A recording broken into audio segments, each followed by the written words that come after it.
Hi beautiful souls, welcome back to the channel, Soul Awakening with Shantia. Welcome to part 3 of the Sun Grahas series. So in today's video, we are going to be discussing Surya in the Bhavas, or more commonly known as Sun in the Houses. In the previous videos, I recommend that you guys watch them because part 1 we talked about the symbology of Sun, descriptive and mythic. In part 2, we talked about Sun in each zodiac signs and I gave examples. Today, I'm going to be using some of those same examples, or all of them, honestly, and then I added 4 more people to our collective of a total of 40 people who I'm using as examples for Sun in the houses. All right, let's go ahead and get started. First thing we're going to talk about is Sun, the zodiac sign versus the houses, or Rasi versus Bhava. What is the difference? So we already talked about the zodiac signs. I talked about essentially giving this essence. What's the essence of that planetary energy that it's giving off or it's emanating? So while the 12 zodiac signs or the Rasis are personality archetypes, the 12 houses or Bhavas reflect the life areas measured from the ascendant. Sun illuminates the area of life in one's birth chart. So a zodiac sign gives the style, quality, and the nature of a planet's expression. It expresses how the energy works. The house focuses on life area and where the energy shows up. So zodiac sign, how the energy works. House, where the energy shows up in your life. Rasi translates into sign. And Bhava, I believe, translates into house. Okay, let's go ahead and talk about the Bhava Chalit chart. So if you ever wanted to get very detailed about your chart, you can look into something called the Bhava Chalit chart. I don't know if there's a lot of free software. Well, there's software you can download for perhaps PCs and Mac that calculate the Bhava Chalit chart for you. But I don't know that you would find it off of free software online, like on apps and whatnot, unless you pay for them. So the chart differences between Rasi Lagna plus the Bhava Chalit chart. The Rasi is the sign. The chart is the main birth chart that displays the positions of the planets in the zodiac signs. The Bhava Chalit shifts the houses according to the actual house cusp based on the ascendant degree. Bhava Chalit translates into house moved. So Bhava is house, Chalit is moved. So the house cusp shift or move and show the actual house of one's chart. So while the Rasi chart is accurate, the Bhava Chalit chart can explain why a planet is giving effects in a different house than the birth chart. I find that the Rasi Lagna, or your birth chart, does give an accurate depiction of your life story, but you might find that sometimes there's dual themes playing out in your life, and that might be because a planet is also sending energy to a different house. So here I have an example of how signs can shift. This is Teresa of Avila's chart. So the Rasi chart is the one that she was, based off of her supposed birth time. That's how things would line up. In the Bhava Chalit chart, if things shift backwards, according to the house cusp, the planets shift back into different houses. So the planets still are giving off the zodiac sign energy of how the energy works. But now where the energy works might be shifting. So instead of Mars working in her 3rd house in Taurus, maybe Mars is going to give a effect in Taurus, but in the 2nd house. Let's talk about Surya in Bhava 1. Bhava 1, I consider to be the pioneer or the illuminator. So Bhava 1 or house 1 is representative of ascendant, self, body, appearance, personality, identity, vitality, and how others see you. So the 1st house most certainly speaks to how someone sees you. If you have Sun in this house, people usually have a lot of respect for you. This can create, with Sun in the 1st house, someone who desires recognition, authority, and someone who must learn to balance self-confidence and humility. The lesson here would to be not to compromise, to learn how to balance your self-confidence and humility and to not compromise your values. So have self-confidence, but don't compromise your values for attention or recognition or validation. Sun in House 1 gives one's personality direction or direct expression into the world. One's personality is shaped by honesty, truth, and a sense of freedom. One becomes well known for their personality or persona. Sun in the first may ask the native to step into leadership. One gives off an illuminated aura of warmth and potence. One has an impactful reputation. Relationship with the father or authority is marked with responsibility and assertiveness. Evolved, one can use their charisma to create harmony and inspire others to do the same.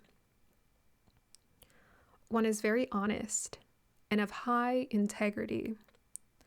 One may also have a healthy sense of individuality and self. Devolved, one will use their magnetism to manipulate or demean others. One is domineering and selfish.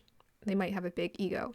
So I have many examples. We have Grace Kelly, Tom Welling, the 14th Dalai Lama, Tenzin Gyatso, Barbara Walters, Keanu Reeves, Eckhart Tolle, and of course, Teresa Avila. Let's start with Grace Kelly. So she's the sun in the first house in Libra. Now, Grace Kelly was a leading actress, but she retired early at the age of 26 from her acting career, and she became the Princess of Monaco. Her father had a very prominent influence in her life. She was taught to vie for her parents' attention, and especially to focus on her father's approval. Her father was an Olympic gold medalist.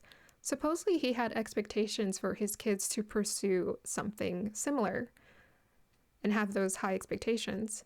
When Grace wanted to pursue acting, he wasn't the most supportive of it because he felt like it wasn't a sincere place to put one's abilities and skills, but she excelled. She managed to become a successful leading lady and to get an Oscar by the time she was 26. What's funny is her career in acting was so short and so brief. I thought it was a lot longer based off of how iconic she came off of, how people remembered her. Turns out she had a very short career. She made a huge impact and ripple effects. But Grace most certainly went on to impress her parents. I think her marrying the Prince of Monaco was the height of status for her. It was an opportunity for her to show to her parents, look at this. You put all of this work in me and look what I was able to achieve. Supposedly she was the one, maybe because she wasn't the most athletic. She didn't have that ability to succeed like her father did at becoming an Olympic gold medalist. I think her mom was some sort of coach, maybe like a swimming coach of some sort. So she didn't maybe have all of those athletic genes, but she had charisma. And this is where she was able to create her success. Moving on to Tom Welling with that sun in the first house. So I had to sort of guesstimate where Tom's ascendant would be. I tried a lot of different placements, and I found that this one worked the best. So Tom Welling's best known for his part in Smallville, where he plays Clark Kent, farm boy, prequel to Superman. And towards the end of the show, after I think 10 seasons, he did become Superman.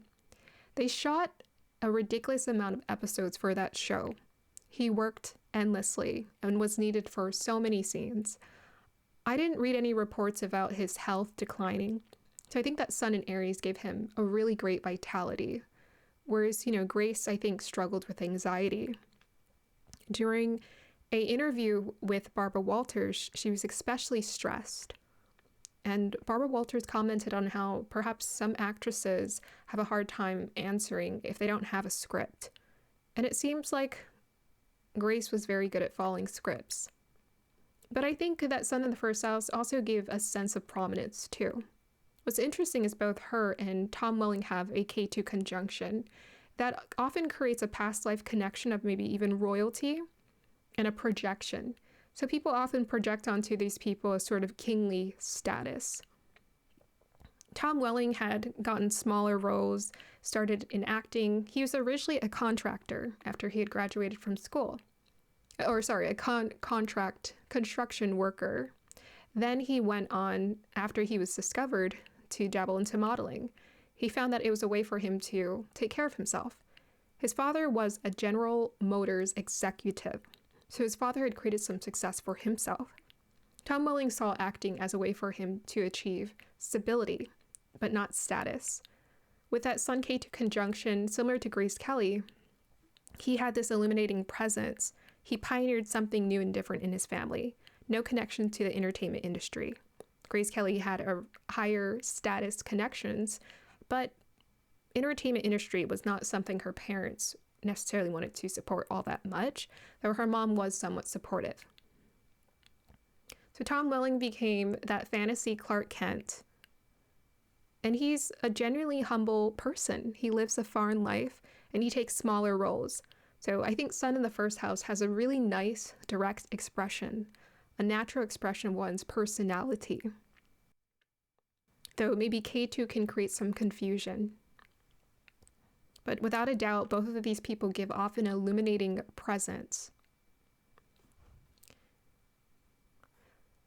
Moving on to Tenzin Gyatso, 14th Dalai Lama, and Barbara Walters. So the 14th Dalai Lama also has a Sun K2 conjunction here. So again, this gives a past life connection to royalty. I'll go ahead and bring this up in my conjunctions as well, but it's hard to talk about these placements without referring to the other impacts of the planets. So the Dalai Lama was essentially chosen as a reincarnation of divinity, a representation of a reincarnated spirit meant to be brought up into the Buddhism religion to help people out. I think generally the Dalai Lama gives off a very warm and fun present. It's never that serious. It's just overall illuminating. I think he wrote a book about happiness. So this puts an emphasis on that sun, which focuses on genuine happiness, which focuses on the self in a healthy way without too much focus on the ego. Whereas Barbara Walters, there was a connection to an ego expression. Barbara was very hardworking. She worked very hard to build her career with that Sun Virgo in the first house. And that Mars there too. She lived a long life and had the vitality to just keep working and keep going. However, this did make her a workaholic. Her father was an entrepreneur of the sort. I think he owned some sort of nightclub, but his entrepreneur efforts were up and down. At one point, when Barbara was in her 20s, her father had overdosed, and so she had to take over providing for her family, her mother, and her younger sister, while he was incapacitated. So there's this expectation. Her father had really high expectations of what he was supposed to accomplish. And I think Barbara, seeing her father do that, felt like she wanted to accomplish something too. Barbara Walters is known for her brand, right? She does her interviews. You see her face or her name slapped on her product or whatever it is that she's doing. She is the leader. She was a pioneer in being one of the first female co-host anchors on television. So that Sun in the first house creates a bit of a pioneer quality, without a doubt. Moving on to Keanu Reeves. So Keanu Reeves' mother was a showgirl, and she was a costume designer. And so he had some connection to his creative expression, but his father was essentially non-existent in his life. However, Keanu Reeves is known as a very lovable movie star. With that Sun in Leo, it gives a really nice expression of that Sun energy. Sun in its own sign does quite well, and it gives someone sort of heart chakra expansiveness effect on people. So people always say that they love Keanu Reeves, and I almost never ever hear anything negative about him. He's for sure that movie star. He's genuinely sincere too. He gives back in charity, and he also has helped to share his earnings with the producers or the other people who have helped to create the movies that he has made and been the first one on the call sheet of. He always talks positively towards other people and genuinely seems young at heart, giddy and fun. Eckhart Tolle, I think, gives off a similar vibe. Interestingly enough, he has a sun in Aquarius, the opposite of Keanu Reeves. So Eckhart is well known for his teachings, right? So depending on that sign, that will impact the personality and the appearance of that sun. And every single one of these people had a different sign placement for their sun signs. So they all have slightly different appearances, even with sun there, yet giving a lot of illumination. Eckhart Tolle, I think, did seek recognition at some point, but ultimately it felt like a lot of mental pressure, as Aquarius can create. So that excess of mental pressure made him want to pull away from the excess of society and not be too involved. But he is known for being a teacher, a leader, a mentor, and a communicator, someone who has helped to elevate the consciousness of society. Perhaps you've heard about the New Earth. Well, Eckhart Tolle wrote about the New Earth before a lot of people understood or even knew or thought of what it even was. He was able to reach into that high state of consciousness. So ultimately, the spiritual teachers, Dalai Lama and Eckhart Tolle, are a higher conscious expression of what sun is. It's not really looking for self-gratification, and it's not paying attention too much to vanity, but instead it's focusing more on service, and it's focused on helping other people to feel illuminated within. The last one we have here is Teresa Ababila. So Teresa has the sun in Pisces with Venus and Mercury there. Teresa was canonized as saint. She was known to be very beautiful and quite charismatic. I felt like a Pisces ascendant fit her very well. She was actually known to be boy crazy, and at one point I think her father tried to send her away, or did succeed at sending her away to a convent so that she would shape up. And it certainly did shape up, especially after her mother passed away when she was young. This influenced her to seek out the Virgin Mary as a surrogate mother, spiritual mother to her. She essentially had become partially orphaned, having just her father to look after her. She was very close with her mother. So Teresa was known to be very beautiful. I think the Pisces ascendant fits her quite well.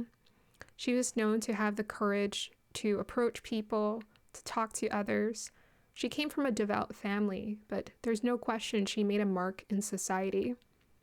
She's also known for reforming the church, the Catholic Church. She simplified it. She put a focus on poverty, solitude, and simplicity. Instead of, perhaps many people have sometimes mentioned that the Catholic Church is corrupt with wealth. And Teresa was definitely not about that. She was about sincerity of devotion.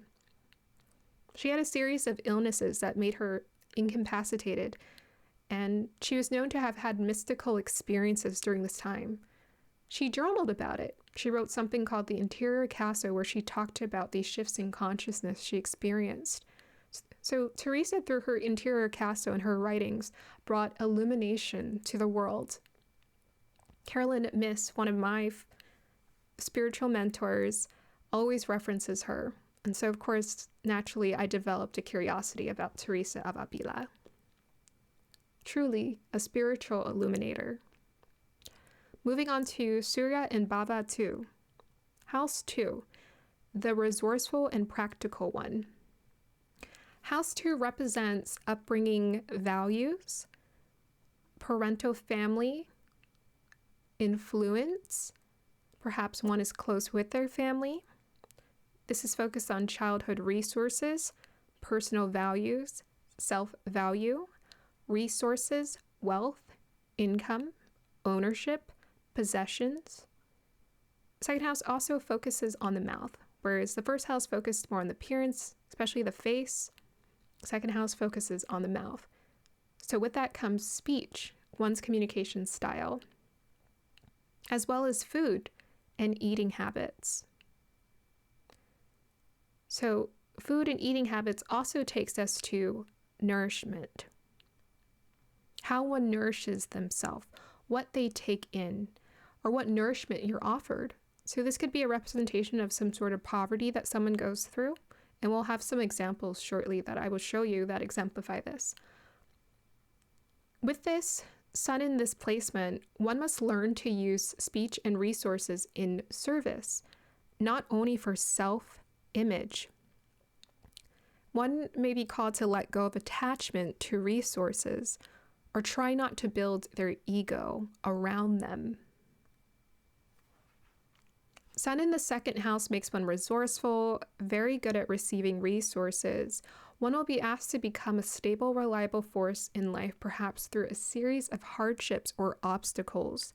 One can become a central figure in the family dynamic, helping parents to obtain resources from a young age.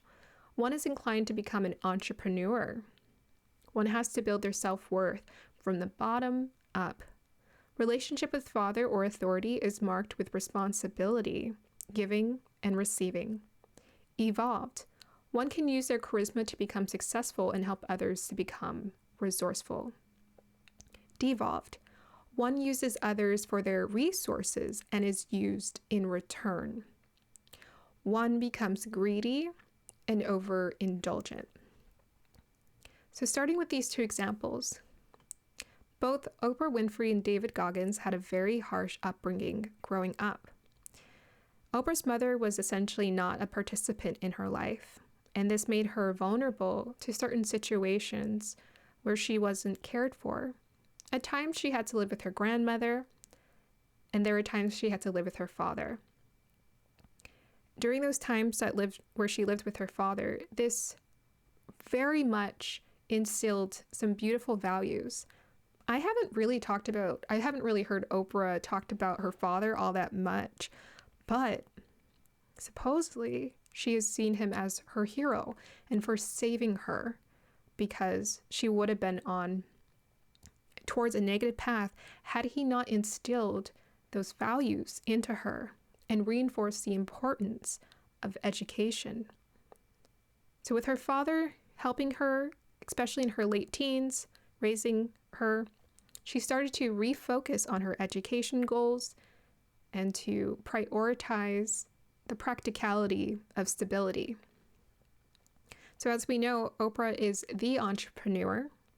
Whatever her name is on, people buy it. She has her hand in many pots and many ventures.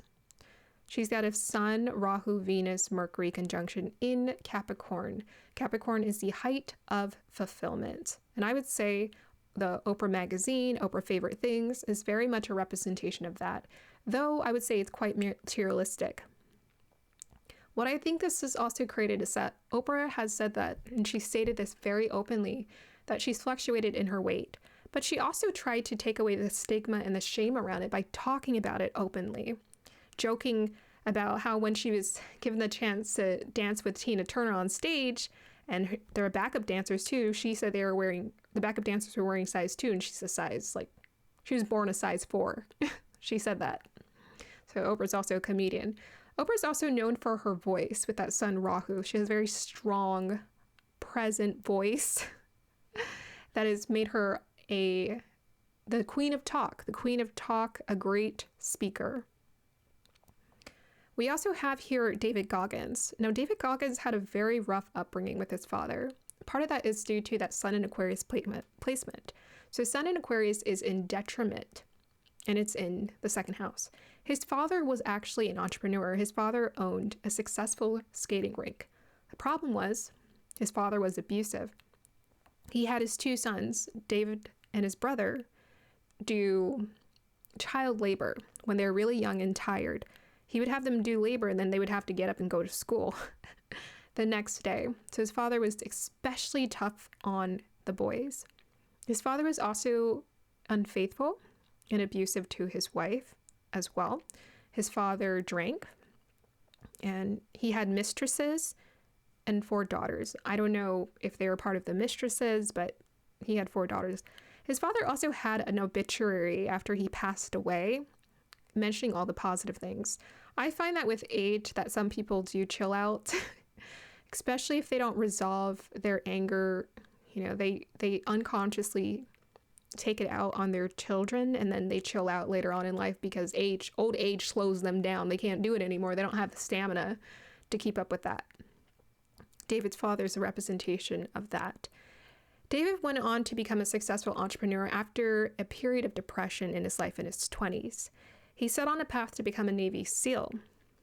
And that second house, I think, can also give a good physical stamina.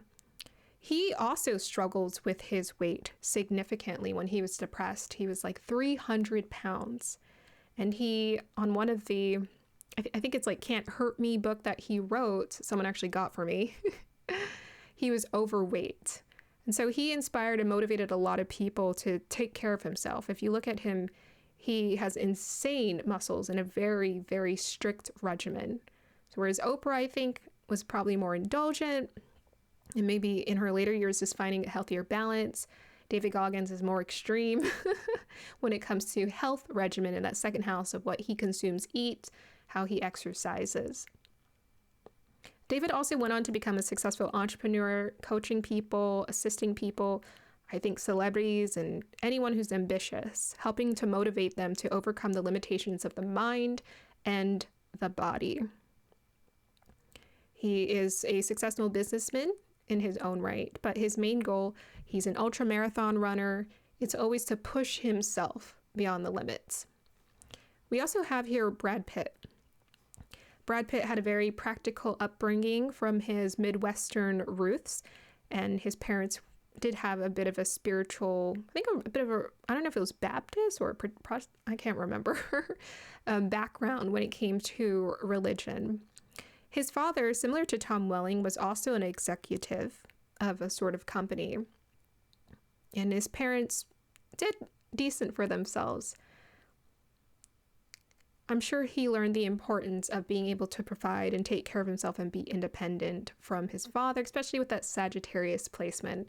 I find that that sun in fire signs often gives a father a presence of where they're successful or they are ambitious in their careers and focused.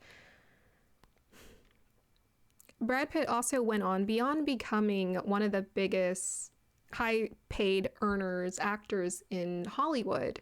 Brad Pitt has had multiple ventures. He also supports a lot of ventures. The OA did 2 seasons, was highly successful. He had supported that show.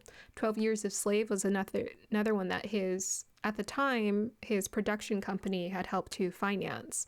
So there have been a lot of projects that he puts his hands in, and he tries to help new, upcoming, younger, fresh creators too, which is really cool. So I think in that sun in the second house, lots of business adventures, a way of connecting to people and building his business. He had a joint venture with his wife, ex-wife, Angelina Jolie, when it came to the wine business. And he's had other multiple joint ventures with her. I would say as far as the second house goes, Brad Pitt definitely has that strong charisma energy that's coming through, but he has a certain cadence. Like if he were to talk, you would somewhat recognize his voice, you know, it's like, okay, that's Brad Pitt. Really neat. Interestingly enough, Brad Pitt has a Sun, Mercury, K2, Moon, and it looks like Neptune conjunction. That's crazy. That is one impressive stellium, and I think that definitely gives him that presence for sure, with that illuminated energy of fire signs. Next we have here Arnold Schwarzenegger. So Arnold actually became a millionaire by the time he was 30. His father had really high expectations put on him. Brad Pitt also, I forgot to mention that Brad was very close in his roots to his family, very close to his family. Arnold Schwarzenegger had a different experience. His father was actually quite abusive. His father would get drunk and beat the sons, similar to David Goggins. Very strict on them. He would have his sons do like physical exercise, like 100 push-ups or something, to to put that fierce disciplinarian energy into them. His father was also a professional curler of some sort and I think he was a police chief. I believe he was a police chief.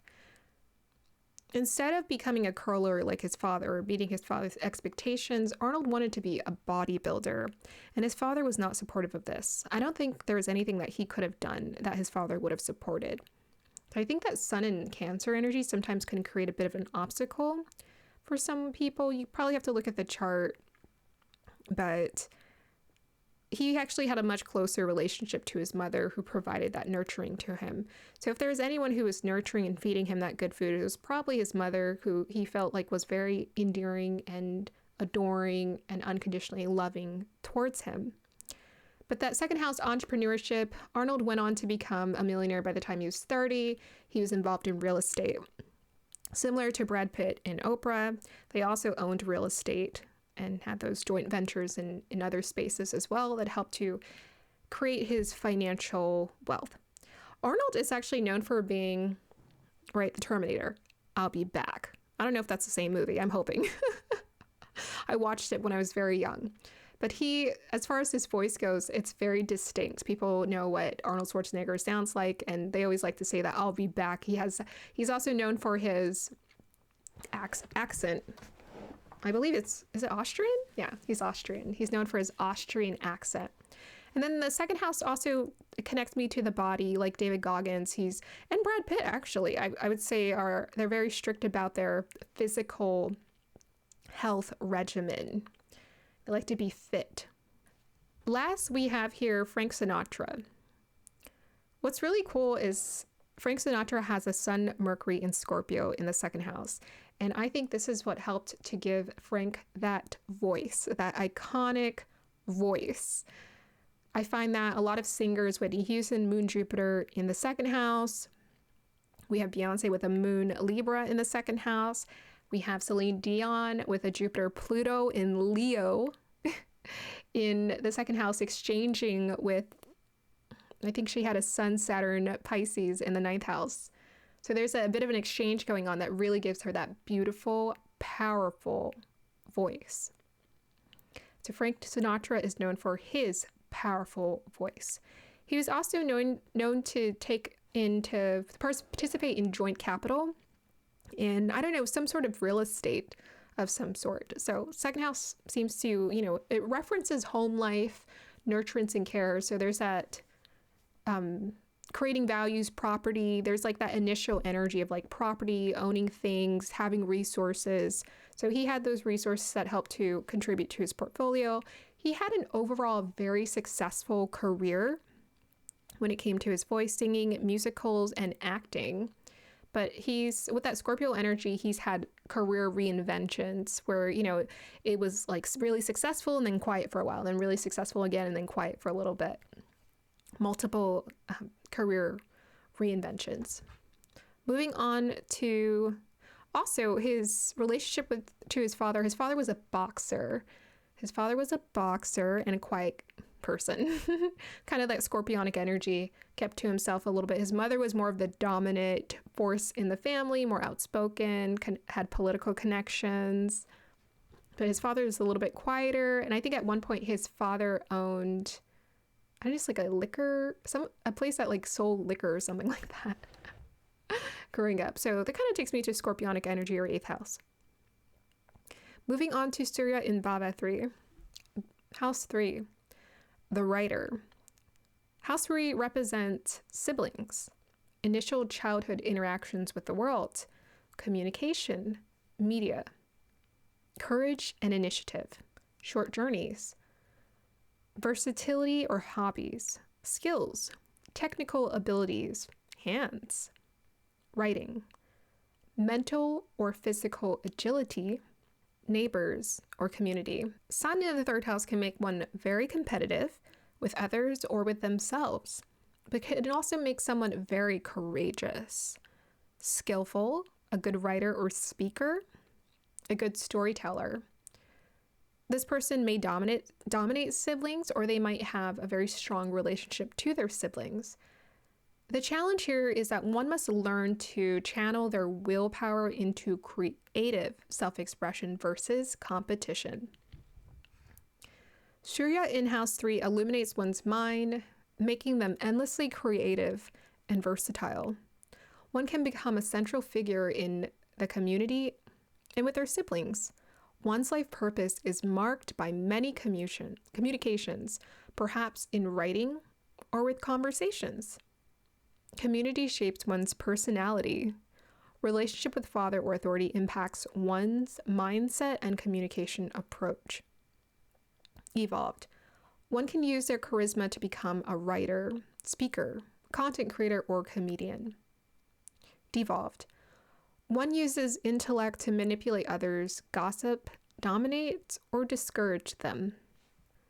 So the examples we have here is Audrey Hepburn and Bob Marley. Audrey Hepburn has a son in Aries in the 3rd house. Bob Marley has a son in Capricorn in the 3rd house. So Audrey Hepburn, the elegant equestrian icon here, was very skillful. She did ballet training from very young. She was known for her grace. So because of the classical training, discipline that she received, she was able to develop her grace and body awareness, expressive movement. This helped to give her opportunities to model. She would do musicals, plays, theater. She excelled at comedies because of that self-expression. She had charm, charisma. She was known for doing Roman Holiday, Breakfast at Tiffany's, Sabrina, and My Fair Lady. She's multilingual. She knew how to speak English, Dutch, French, and Italian. She became a public advocate for UNICEF. Even from early on during the Nazi occupation, she tried to help to contribute to the Dutch to support them during the war. So her family was British, but she was born in Belgium, lived in the Netherlands, lived in different places. So Audrey's relationship with her father actually abandoned the family when she was young. Her family background was a well-to-do, aristocratic, successful background. I think her father had a very successful position, either closely related to police or politics. It was one or the other. But he did separate from the family. And even during the war, with that 3rd house connection, Audrey learned how to develop courage with her mom, her family, to take care of themselves, to be independent in spite of her father's lack of help. And even during the war, she had to endure health problems and starvation, which created health complications later on in her life. She also at one point, I think, fractured a collarbone when she was young while riding a horse, but she managed to heal from that. So without a doubt, she learned how to develop a lot of courage. I'm sure by the time she got in front of a camera, she's like, this is nothing. I've been through some things in life. Moving on to Bob Marley, the reggae peace lover. Bob Marley's father was actually white Jamaican, is what they called it when I was looking it up, and his mother was Jamaican. His mother was very nurturing. She was the singer who taught him how to sing. His father was a plantation overseer and a captain in the British Army. But unfortunately, his father was distant, very absent from his life. At times, his father would provide for him financially, and then he died when he was 10 years old, when Bob was 10. Bob looked to father figures in the community, very much 3rd house energy. He looked to the father figures in the community, elders, mentors, musical collaborators, to feel supported in life. His mom actually called him Black Sheep. Maybe part of that had to do with the fact that he was mixed, unlike his 2 other brothers when she remarried. But he was a unique individual.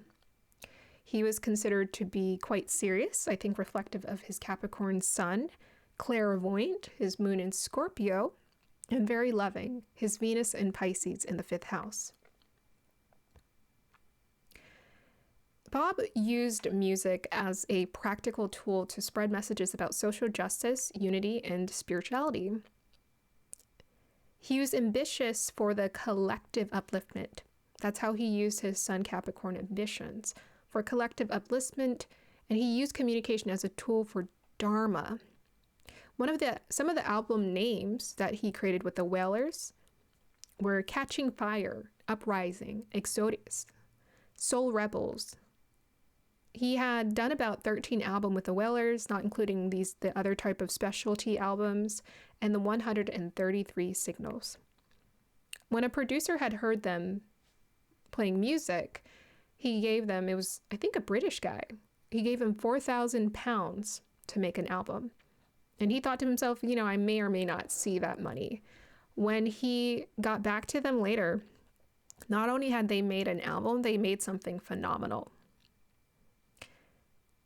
And he realized that Bob, especially with that Sun in Capricorn, was very serious about the craft and seriously wanted to do something, create something beautiful with that Capricorn energy, that practical tool of spreading a sort of message. He wanted to write songs, sing the songs, and get the message out. He built his global influence gradually. By the time he was 36, he had 11 kids, 2 of them who were adopted. His wife had 2 kids from her previous relationship who he adopted. He had actually many partners. So with his wife, he had 3 kids. And then after that, he had many other kids with many partners. He believed in the more the better.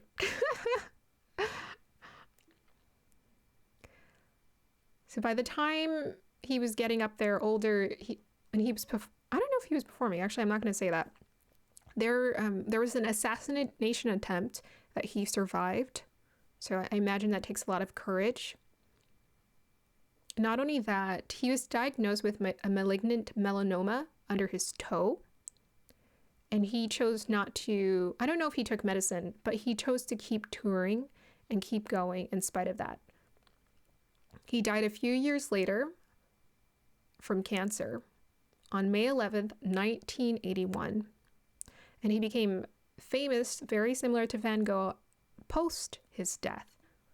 And I think that was that Saturn, Rahu, Gemini in the 8th house sort of delays success, or creates like sudden delayed success later on in life, similar to Nelson Mandela. He had a Sun Saturn in the 8th house, so imprisonment for a long period of time, and then delay, and then success, all of a sudden promoted to president. Transformation, transformative energy.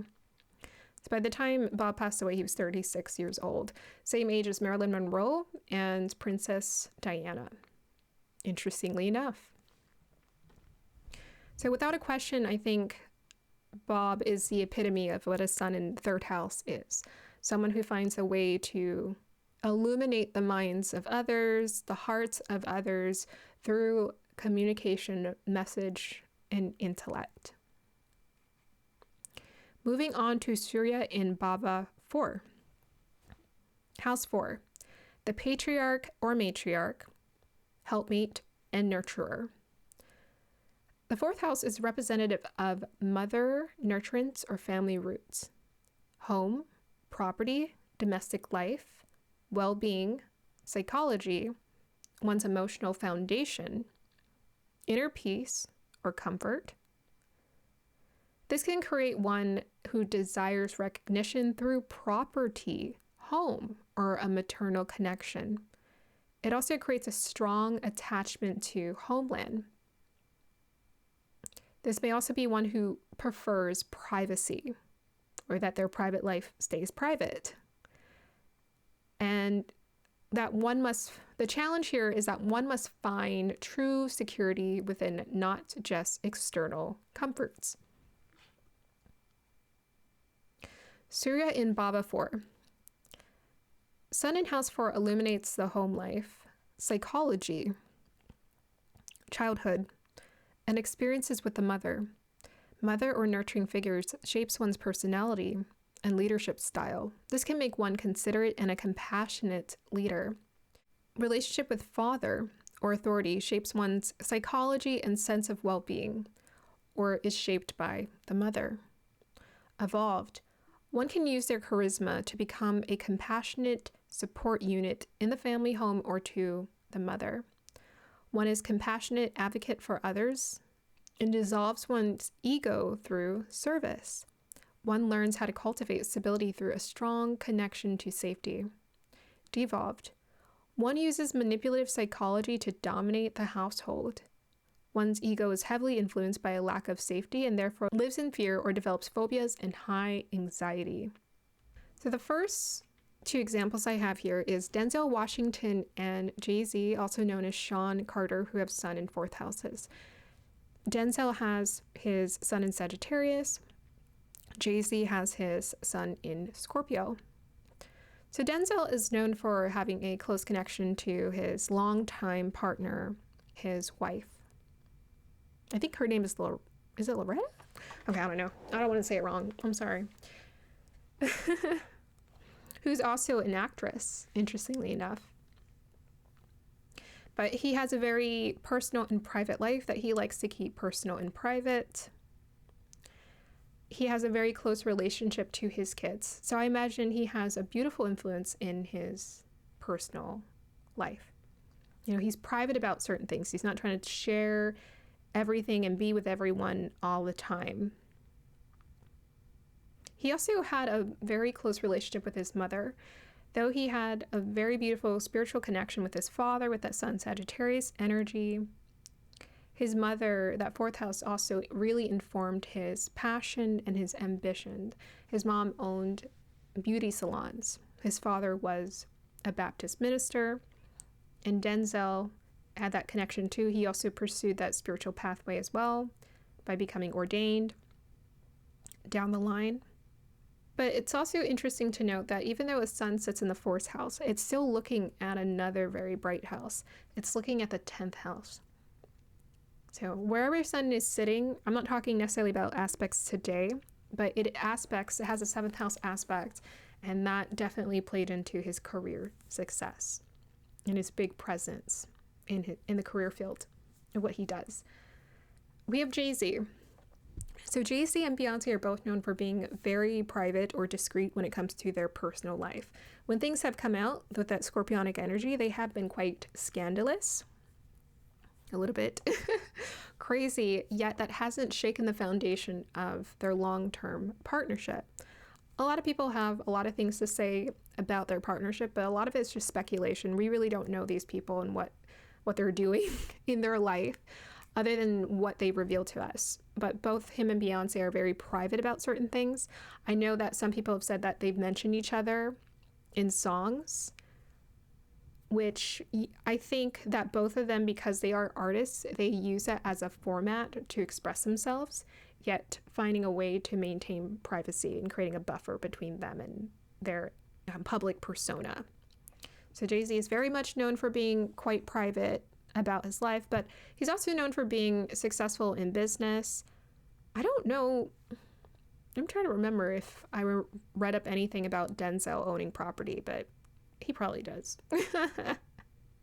But I definitely know that Jay-Z is known to own multiple properties with his family. So that sun in fourth house, I think, can definitely bless that. Jay-Z also has a very close bond with his mother because his father was absent from his life. So his mother, she took on 2 jobs to help support the family. So he's really close with her. When she decided to come out, he made sure to support her. I also think that Denzel Washington and Jay-Z are good examples of supporting very independent spouses in their career fields and their success without trying to dominate it or whatever. And part of that is because the fourth house really humbles someone, and it says, I'm going to sit here, have my peace, and let you have your moment too. So they both share the stage with their partners. They are helpmates, advocates, and nurturers in that sense. Jay-Z also advocates for social justice reform, and Denzel has advocated for community and just awareness in the community as well. And I know he's had quite an impact. I know he made commercials about the Boys and Girl Club. The last sun in fourth house we have here is Prashant Trivedi. He has a sun in Taurus there, and it's fairly funny because whenever when PT does interviews, he always looks like he's in bed. So it makes me think of the fourth house. So every time I see him in bed, it makes me think of his sun in the fourth house, and I think it's so funny. But PT is known to be essentially a spiritual guide for people. He very much illuminates the hearts, and he also helps to illuminate the psychology. I mean, I think if we were to dive in the representation of the fourth house being about psychology here with Denso and Jay-Z, we can get back to that later. But PT helps people to sift through their psychology, and he's actually known for saying that. He says, well, the first thing that people need to do before they do this and that is they need to work on their own foundation and their own psychology first before they try to do other things. So PT's psychology, I think, is quite well sorted, and part of that is because I think he's been doing this work for a long time. I've watched him for well over 10 years, and he's always been consistent. His messaging is always the same. So I think, especially with that sun in Taurus, he has an exceptionally strong foundation when it comes to his values and what he cares about. Other than that, I don't really know too much about PT's relationship with his parents, other than the fact that he felt like an alien with that Sun K2 conjunction. He felt like an alien to his family. I'm looking at that conjunction, and that's Sun K2 is like right on top of each other. They're like 1 degree apart. So he felt like an alien to his parents, but I'm sure he was given some of that support. You know, with that Sun K2, it still gives you that energy. It doesn't take it away entirely. It still gives you that, wherever that sun is sitting, it's going to give that to you. With Denzel Washington, I think he's just known for being an advocate, a very compassionate person. So he has a very beautiful way of connecting to his emotions. He does have some water signs. He has a Jupiter in Cancer there. So that's kind of sending energy through the fourth house and exchanging, which is perfect for him. So that's part of why he's able to have such strong values and connect with his emotions well, especially as an actor. The best thing you can have as an artist or an actor or an actress is water and fire in your chart. That usually, that will help a lot in creating success. But even some of his movies are like psychological thrillers. If you ever watch them, psychological thrillers. And then Jay-Z as well. I think through his music, he's tried to sift through the psychology of life, and I think he often references Homeland, right? Homeland, overcoming his past struggles and obstacles and creating success for himself. But he has a love for New York, Brooklyn, New York, where he was born. Denzel Washington, I think, was born in Mount Vernon, New York. Yeah, they were both. Oh, that happens all the time. Coincidences. But yeah, he was born in New York as well. So both of them have that sort of New York charm to them. And New York is known for pioneering, just empire building. It's like creating huge success, like building, being strong. New Yorkers are known for being strong, tough. And PT always references the Vedic way in his teachings, the Vedic way, traditional Vedic teachings, classical teachings. He always references that. Moving on to Surya in Bhava 5.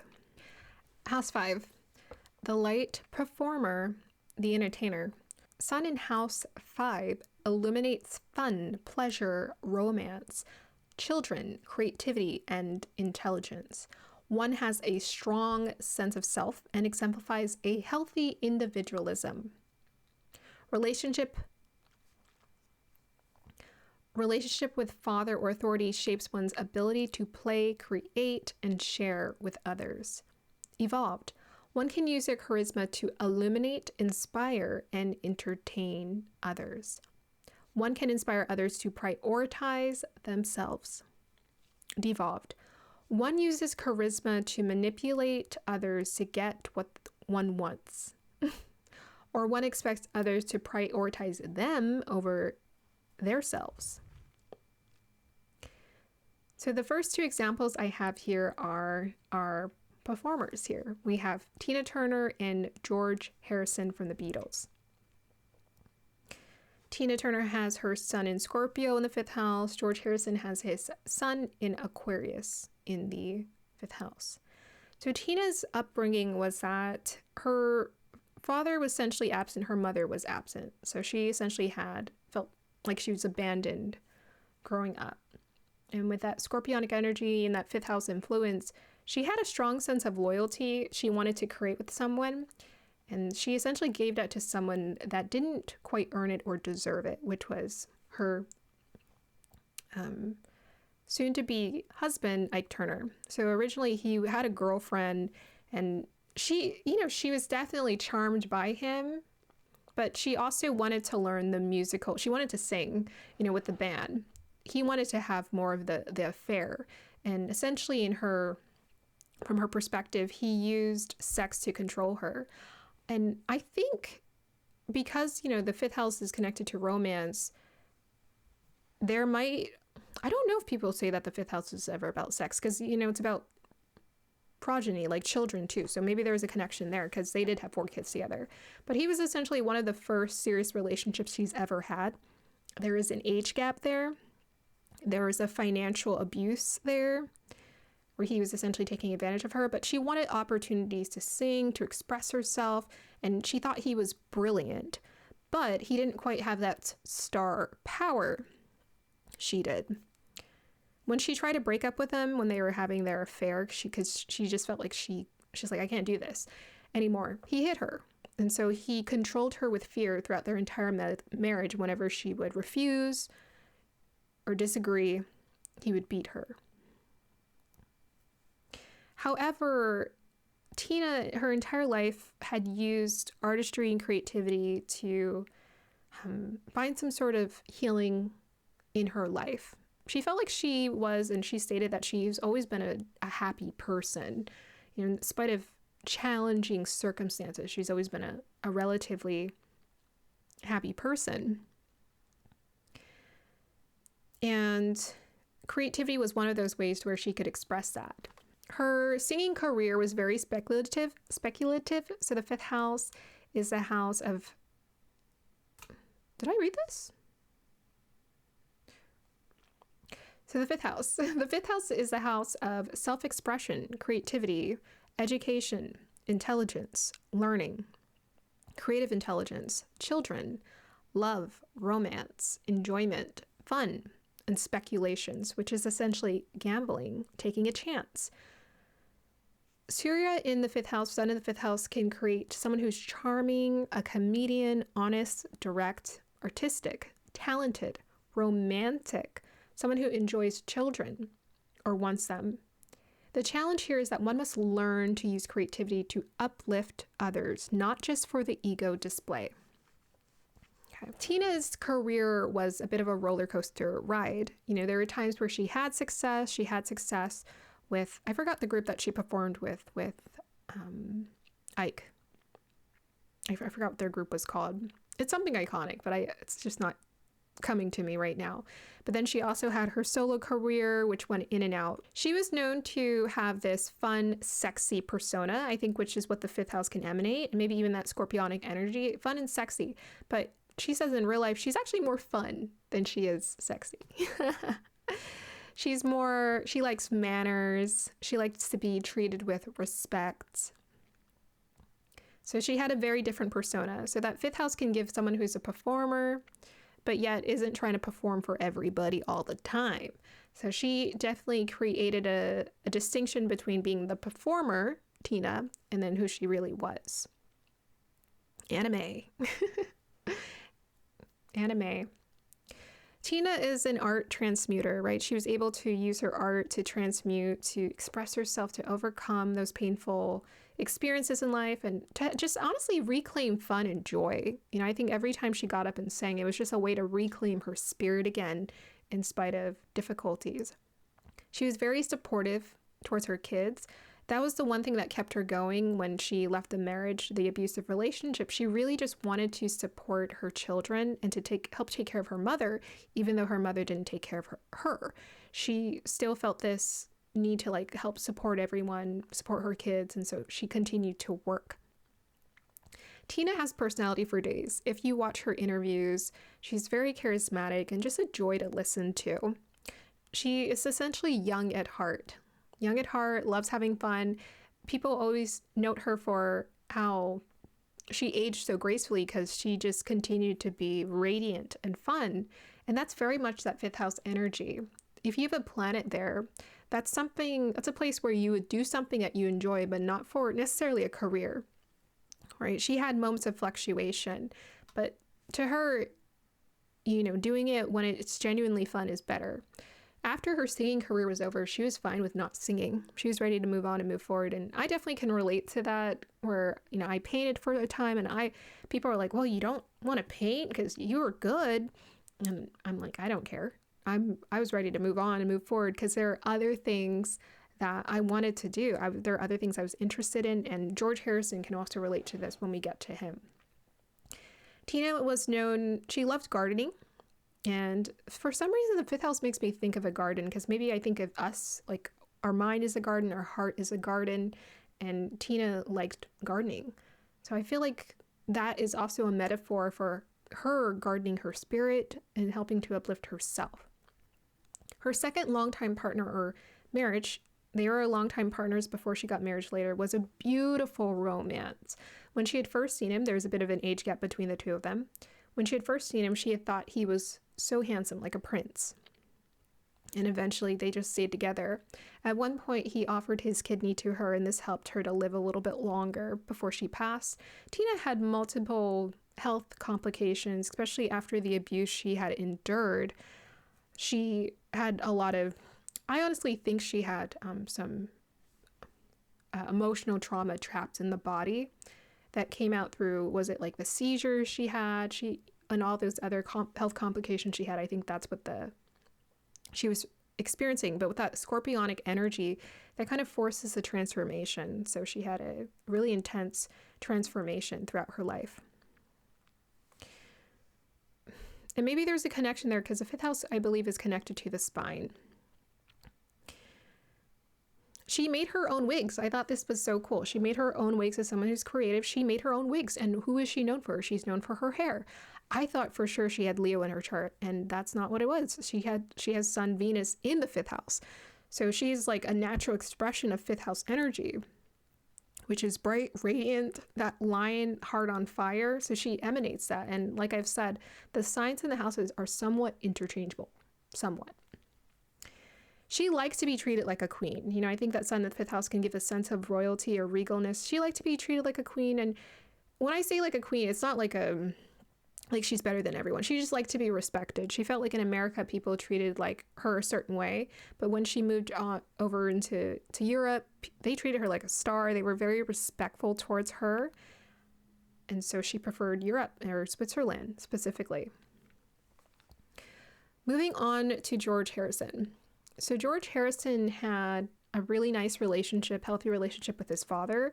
His father, I forgot what his father did, but it was something humble and sweet. He had a very humble childhood. His father at one point bought him an electrical toolkit because he thought he's going to become an electrician. Actually, no, that was close. Not quite an electrician, but electric guitar. Yes, he didn't become an electrician, but he became someone who played the electric guitar. Einstein had a similar connection with his father. It's kind of cool. So George was sort of a savant in a sense. He didn't know how to read, or he didn't read or write music. He would memorize it. It wasn't later on until he started writing music, and he wrote one of the iconic songs, which I think is perfect for his Sun Aquarius in the fifth house. He wrote, "Here Comes the Sun." So if there's anyone who knows that sun energy, it's probably him. And he had that K2 connection. Again, that K2 can give that past life connection of like, oh, I've already experienced this before.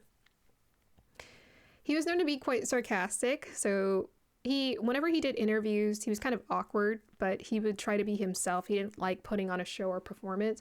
But when he was on stage, he loved performing with the Beatles and expressing himself creatively. At the same time, after all that touring he was doing with the Beatles, it was starting to feel quite monotonous. He was over the monotony of tour life, and he wanted something else. Very that Sun in fifth house. He wanted a different way to be creative. So he was happy and relieved to let go of that stage life and move on to other projects that caught his interest. So whenever he was talking during interviews, he had intense nerves. And he had that strong connection to spirituality with that sun Ketu and Aquarius. Aquarius can create a lot of mental pressure. So one often seeks, and Aquarius is known for being a very strong attentive. So one seeks a higher state of consciousness or a higher thought. He introduced Eastern thought to the Beatles, and he did it in a way that was creative and expressive through his music. Musical abilities. He brought that Eastern thought to the public, to the broader audience of people. And I think he was also interested in transcendental meditation too. He also had a self-deprecating humor. So again, that expression of the fifth house is coming through where it's kind of comedic, it's fun. And he would use a lot of self-deprecated humor, when he was not being too serious, he didn't want to feel too serious about anything. That is George Harrison. Moving on to Bill Gates. So Bill Gates is sort of on the opposite side of the spectrum. He has an interesting stellium here with the Sun, Venus, Saturn, and Neptune in Libra in the fifth house. So Bill Gates represents more of the creative intelligence or innovation and speculation part of the fifth house. He also has children, as did George Harrison. He had one son who he humbly didn't really mention the Beatles to until I think his son had seen something, and then he started to talk about it. And with that Sun K2 fifth house conjunction, he wasn't trying to impress his son. He just wanted his son's genuine love. So his son was not impressed, and he was okay with that. So Bill Gates was also he chose to raise his kids in a very humble way, in the sense that they're only getting 1% of his billionaire insane wealth, but he wants them to pursue their own unique pathway. So with that creative intelligence and innovation, he's always learning, and this has helped him to create successful joint ventures with that Libra energy with other people in the computer business. It was through his mother that he had an introduction to that network of people, and I'm sure his father background also helped him too, because he went to the higher education schools as well that had really good reputations. I'm not exactly sure what his exact background is when it comes to education. He was very good at tracking trends. So he was essentially able to predict the future, where the future would go, and he knew where he should invest his time and his energy to get the most out of it. So that is the fifth house energy for Bill Gates. It's a bit of a different expression. Moving on to Surya in Bhava 6. House 6, the servant, disciplined master, and businessman or woman. Sixth house is representative of service, health, work, routine, daily life, discipline, challenges or obstacles, debt, and enemies, especially in your mind. So one with this placement of a Sun in sixth house can become very strategic with their career, how they approach things. Someone who's stressed about the future can give someone great work ethic, where they're offering some sort of public service. This can help one to handle rejection very well and give them a fighting spirit, or it can make them sensitive to it. This can make one who is detail-oriented and meticulous. Very good at organizing, essentially. It sounds like Virgo energy, right? So I'm it's sort of interchangeable. The challenge here, the other thing that this person helps to do is it's a very healing house, healing energy, or health, right? So one's health might fluctuate, but if one learns how to master their health, they can be very healing to others. The challenge here, one must learn to be of service while maintaining humility and use the ego as a tool for discipline. Sun in the house 6 illuminates discipline, service, routine life. One will be asked to develop discipline to create well-being. They will also be asked to be of service. One can become highly disciplined in any field they set their mind to. Relationship with father or authority shapes one's daily habits and discipline. Evolved. One uses discipline to master day-to-day life. They learn how to honor their body, the temple, and encourages others to do the same. One learns how to serve freely without expecting anything in return. Devolved. One becomes a servant to the system, which drains them of their life force and destabilizes their health. One misguides others into depleting their own life force. So the two examples we have here is Whitney Houston and Tyra Banks. Tyra Banks has a sun Scorpio in the 6th house, and Whitney has a sun Cancer in the 6th house. So looking at Whitney Houston.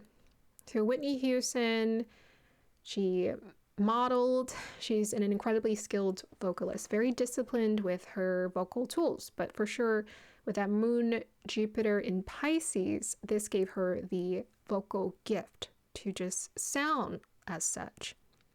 So Whitney, immediately her career was starting to take off. She was being shaped from youth. She sang in the church choir, and she performed with her mother, Cissy Houston. So this was essentially the family business. Her mother was a singer. Her mother became a Grammy-winning singer.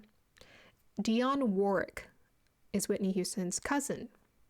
Aretha Franklin is Whitney Houston's godmother. Whitney did backup for Chaka Khan, Jermaine Jackson, and Lou Rawls. So that is this is a very nice way to start out one's career, I gotta say. So there's no shock when you read people's biography, how they were able to become successful was due to connections, upbringing. It's very rare for someone to do a rags to riches. That's far and few. That's not a story you're going to hear all that often. Usually people are being shaped from the beginning. And even then, those who were able to go from rags to riches, their parents were ambitious in the sense that their parents were highly disciplined themselves, and they learned that by watching. 1983, at age 19 or 20, Whitney signed with Arista Records by Clive Davis. Supposedly she was discovered performing in a nightclub. In 85, she releases her debut album, Whitney Houston. She has multiple single hits, Saving All My Love for You, How Will I Know, and The Greatest Love of All. My dad told me about that song. He said he felt genuine love when she sang that song. Sun, Venus, Cancer. Genuine love. Moon, Jupiter, Pisces. In 86, after releasing her first album, she wins her first Grammy for the Best Female Vocal Performance for Saving All My Love. 87, she releases her second album, Whitney, first female to debut at #1 on the Billboard 200, I Want to Dance with Somebody. So Whitney was working basically since she was young, and she just kept working. You know, they were generating so much success, very much that 6th house energy, go, work machine.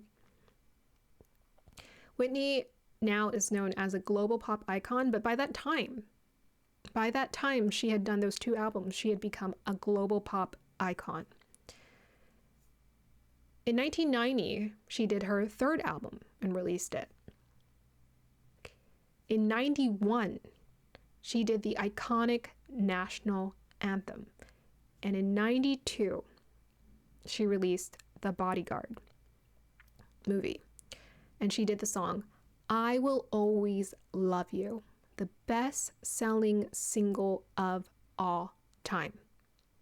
Soon after, she did Waiting to Excel. Shoop, Shoop was the song on it. I remember listening to that when I was young.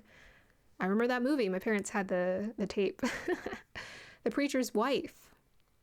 She was the best-selling gospel album for that movie she did with Denzel Washington. Preacher.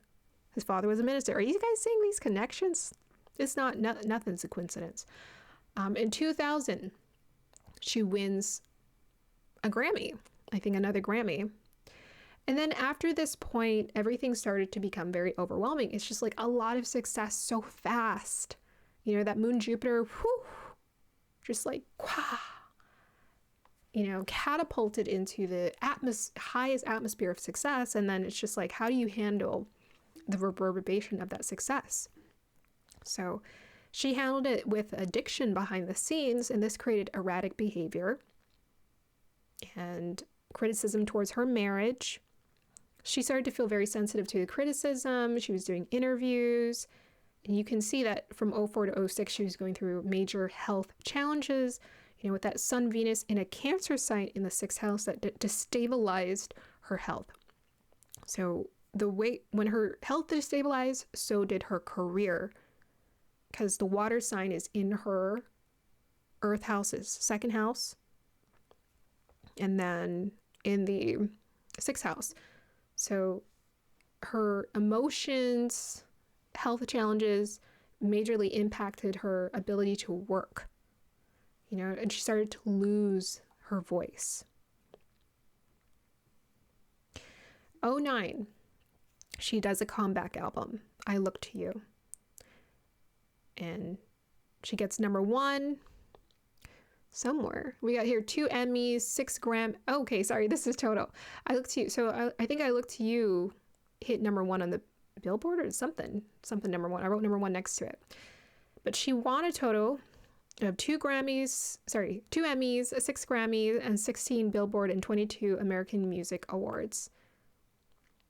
She also sold 200 million records. So those numbers are really insane and honestly incomparable to a lot of singers out there, Beyonce and probably Taylor Swift being the few that can't compare.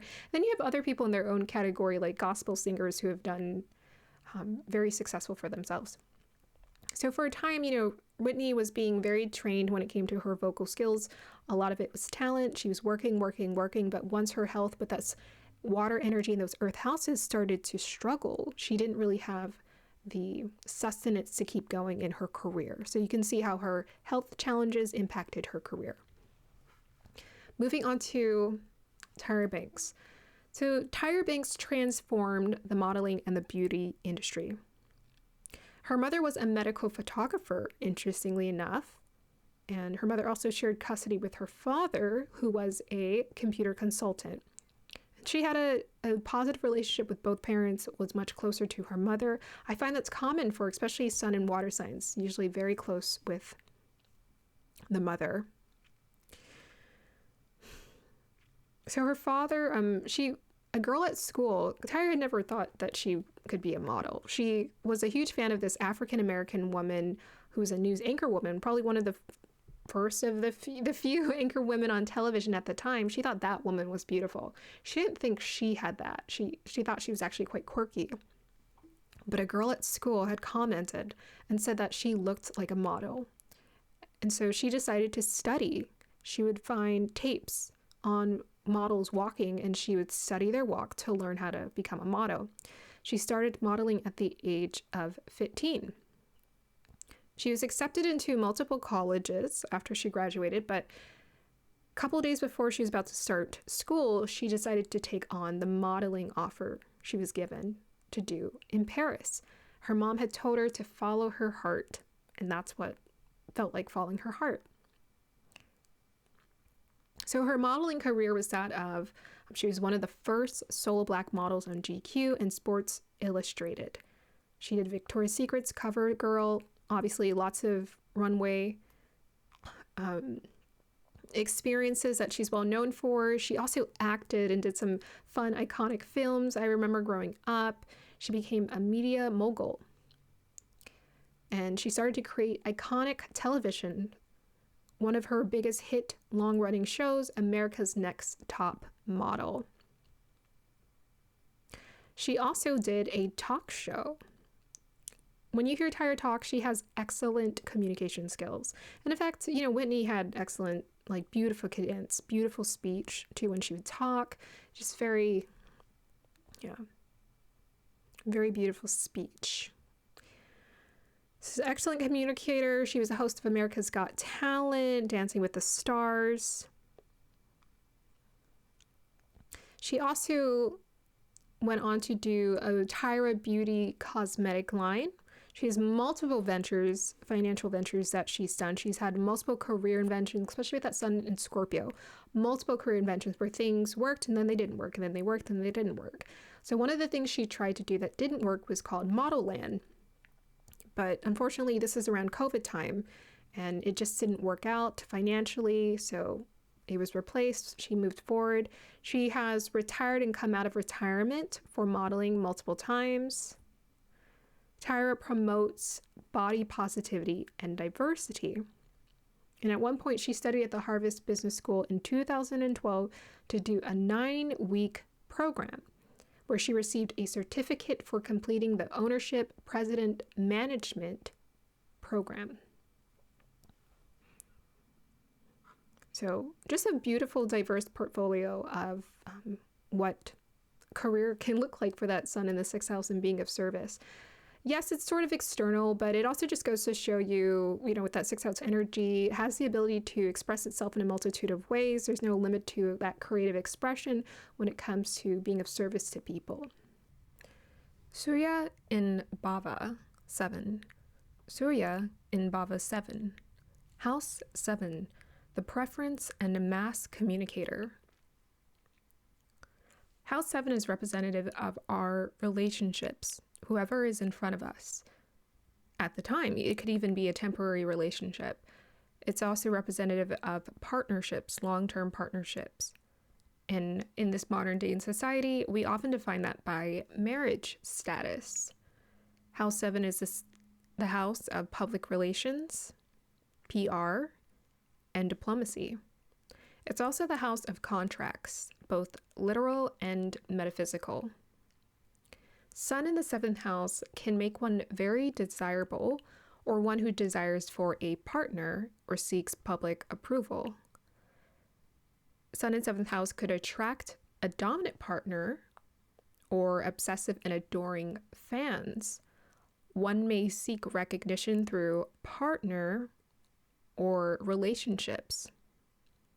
One may also have a very strong presence in public life. The challenge and the lesson here is that one must find a balance between others and self, and must honor one's own perspective as well as others. So it's about honoring your perspective in others, but also just you are living life through your lens. So make sure you honor your perspective, and regardless of how other people feel about it. Sun in the 7th house illuminates partnership, soul contracts, and harmonious connections. One can become a very good judge of character or counselor. Relationship with father or authority shapes one's partnerships and harmonious connections and interactions. Evolved, one learns to work with others and allows their ego to dissolve through partnership and assigned soul contracts. Devolved, one becomes bitter about karmic contracts and uses it as an excuse to dominate relationships or become a victim in one. So a really quick tip before we get into our examples here is I actually don't believe that we're necessarily contracted in romantic partnerships. I think those are actually choices. What we do have is we have karmic contracts. So we have some sort of lesson that's meant to be learned, and some sort of lesson that can be learned through self-reflection or a reflection of having a partner. But the first relationships we're given are our parents. So the sun here is representative of the father. If one has sun in the 7th house, most definitely there is a contract with the father to resolve something here or learn something about themselves. And the examples we have are going to be phenomenal as far as touching onto this concept. So the first 2 examples we have here is Michael Jackson and Kurt Cobain. So Michael Jackson has a sun in Leo in the 7th house. He has it conjunct with Mercury and Pluto. We have Kurt Cobain, who has sun in Aquarius, so he's the opposite, but his is conjunct Mercury. Interesting, in Aquarius. I found that interesting when I paired people with opposite signs. That wasn't intentional. I was just looking for 7th house people, and they were the 7th house people. Both of them are born around the same time. I'm looking at Michael Jackson, so there's similar time period. We have, because I'm looking at his Pluto, it's in it's 8 degrees. Oh, and Kurt Cobain is 25. Okay, that's interesting. Yes, but both Michael Jackson and Kurt Cobain, they became megastars in the music industry, and especially when it came to relating to young people. So starting with Michael Jackson. Michael Jackson grew up in a musical family. His father was talented. He helped to write the music, produce the music, and also helped to establish the Jackson 5, his sons. He wanted success so badly that the minute he found out his kids had some semblance of talent, he started training them for success. And his father was especially hard on him. There was a huge power struggle. His father, I think might have outlived him. I'm almost pretty sure his father did outlive him. Michael Jackson had his life cut short due to addiction. Now, I know there's a lot of theories out there as far as how Michael Jackson died. By the end of the day, what I've learned with Source is that we do have a co-creative, protective bubble that we have to co-create, but it's only through serving the divine. So when we pursue external desires, that doesn't create a shield or protection for us. In fact, our shield becomes very wobbly and weak. So the more we associate ourselves with, people of questionable character, people who are wanting something from you, the more they can take from you. So I'm sure a lot of that played into his life later on. But Michael Jackson here has the 7th house. Now, here I have preference and I have mass communicator. So the preference is that a 7th house person has an aura. Their aura is very bright in front of people. And I'm actually related to someone who has the 7th house sun, and people are always saying how much they love them. Now, I know this person. I know there are many different sides, and they're not just that. It's not that they're trying to be just that and they are fake to people. They're actually heart chakra on fire, very generous, loving, and caring, always asking people how they're doing. They are genuinely like that, but they also have a different side behind closed doors. So that 7th house is kind of what we show people. In front of people, they're genuinely open and nice and kind. And so, yeah, that's what people associate with them. They associate that kindness and that generosity and that big heart and that aura with them, big presence. So, yes, I kind of understand how that dynamic can work.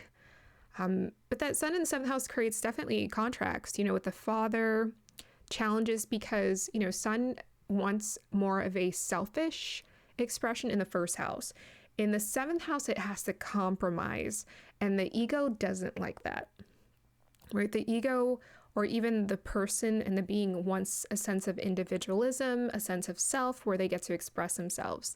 When we are feeling like we're cornered and we're put in a space where we have to limit our self-expression and we have to curtail it to how other people respond to us, we don't feel that great.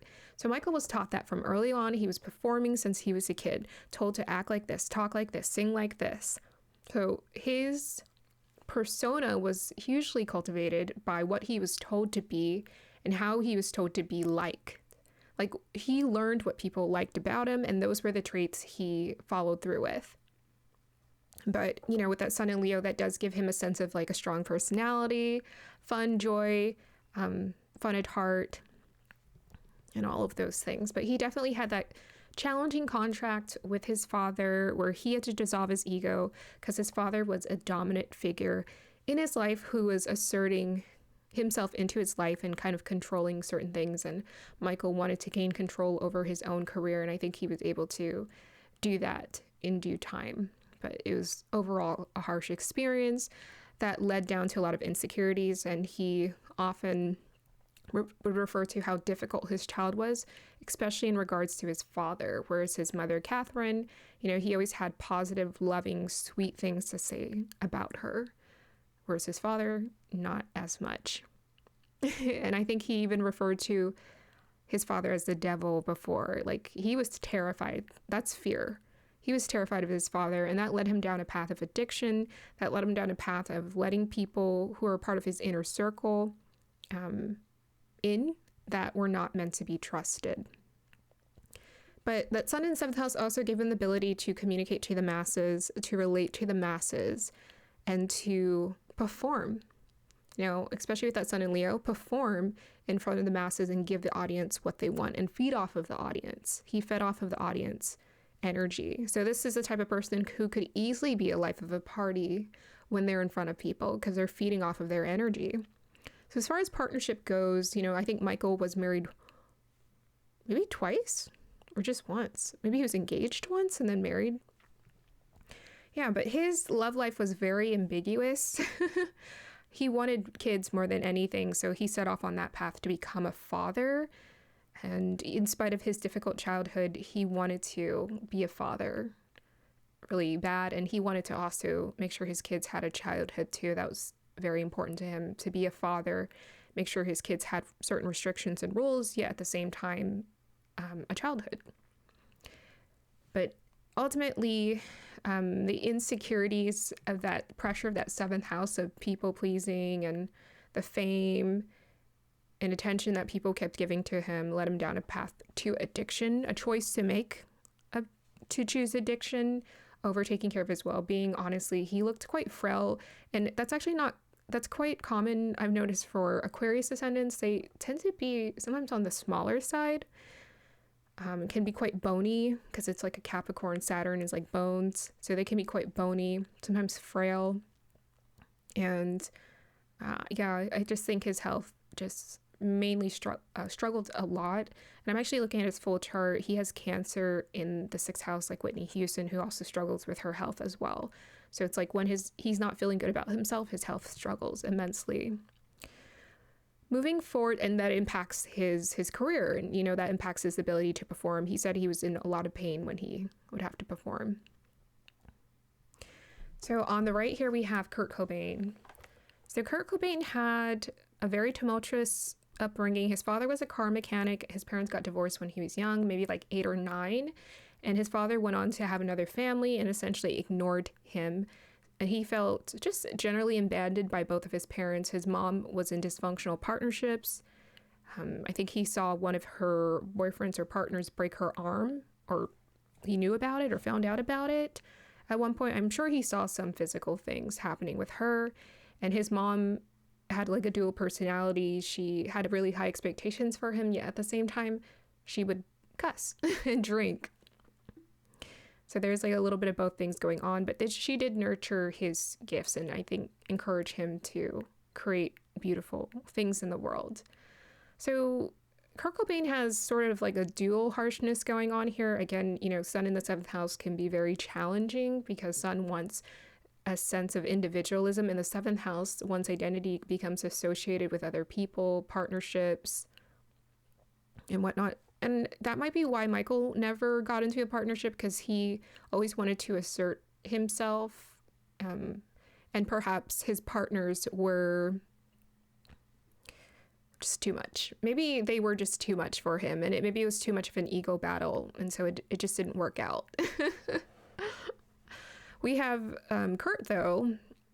I don't know about his whole relationship dynamic, but his relationship with his father was rough, and that informed his self-confidence. I think he felt quite unsure or insecure of himself growing up, and this made him very rebellious. But he also has Aquarius, and Kurt Cobain definitely embodies Rudra. Rudra is that other side of Shiva that is like stormy, electrical, just explosive, transformative energy. And that's exactly what his music was like. It was very primal. Like there's primal and like angry and yet rebellious and frank and direct. And there's also a tenderness to it too. There's multiple layers. I had an art teacher, I think who was the same generation as Kurt Cobain, and he would play his music during our painting or drawing sessions. And yeah, I got to listen to that CD, the one they became famous for, Nirvana's CD, over and over. And I could relate to that. That's definitely like that teenage angst energy I felt growing up. We're just like, the world doesn't understand, nobody understands us. And that's a phase that we all have to go through spiritually.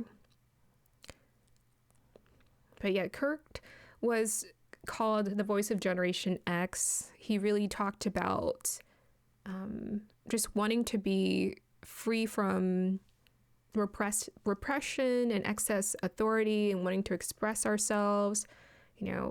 he had that song Smells Like Teen Spirit. Teen Spirit is just this sort of rebellious, fun, angsty, expressive energy, and that's what he embodied very well. He jumped in fame. He accelerated in fame really quickly. Once their album was out and then they were making appearances, they became famous really quickly. And people were just absolutely loving his music, but it was just too much for him because he didn't have the emotional foundation set.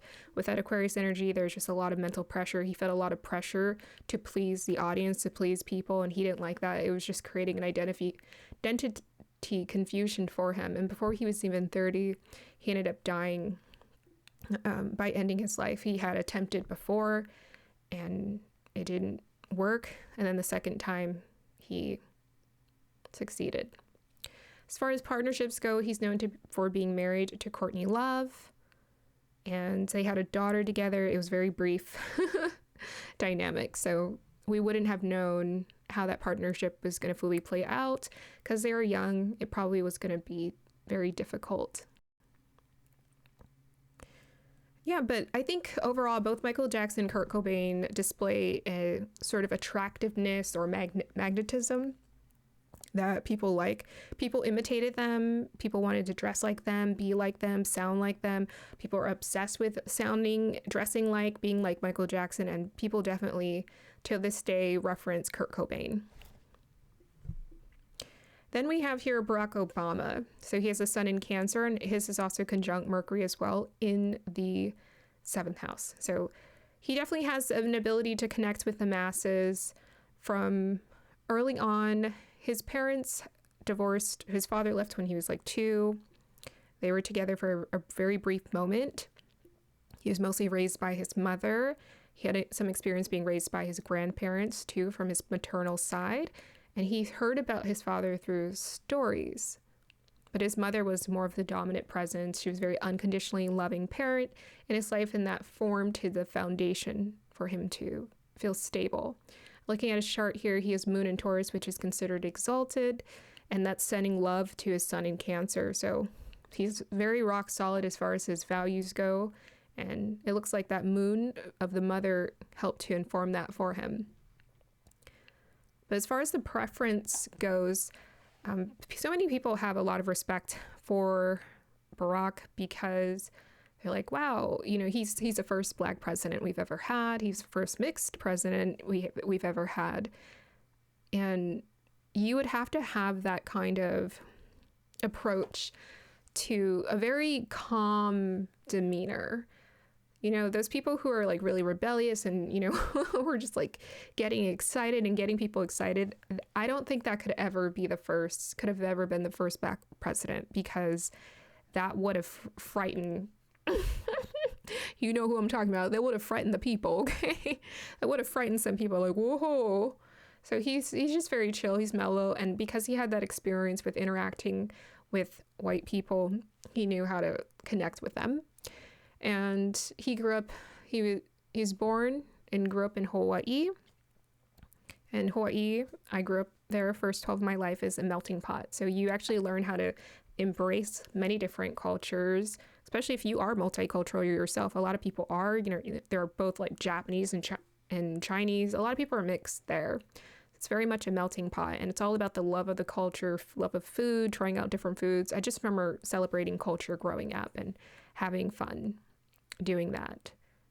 Barack Obama had that background, and he learned how to work with people, but because his father was absent from his life, I'm sure he felt a sense of loss that through the mentors he surrounded himself with, he was learning how to become more of the person that, and the partner that his father was not. So that was very important for him to be that. He's known for his marriage to Michelle Obama. They are known for having such a loyal and grounded, caring, and supportive partnership. And even on the multiple interviews that they've done together, you can tell that they have both, they've talked about how they've struggled behind the scenes, going through things and whatnot. But you can also see that they've learned They learned how to put in the work to communicating with one another and to understanding and having compassion for one another. And that is what has brought them through those difficult and challenging experiences. When Michelle first saw Barack, I don't know. I think she thought he was good looking, right? Yes, I think she did. She said she thought he was good looking, and she thought it was just so funny because they're like the two black people in their law office or something like that. And she's like, no, we're not.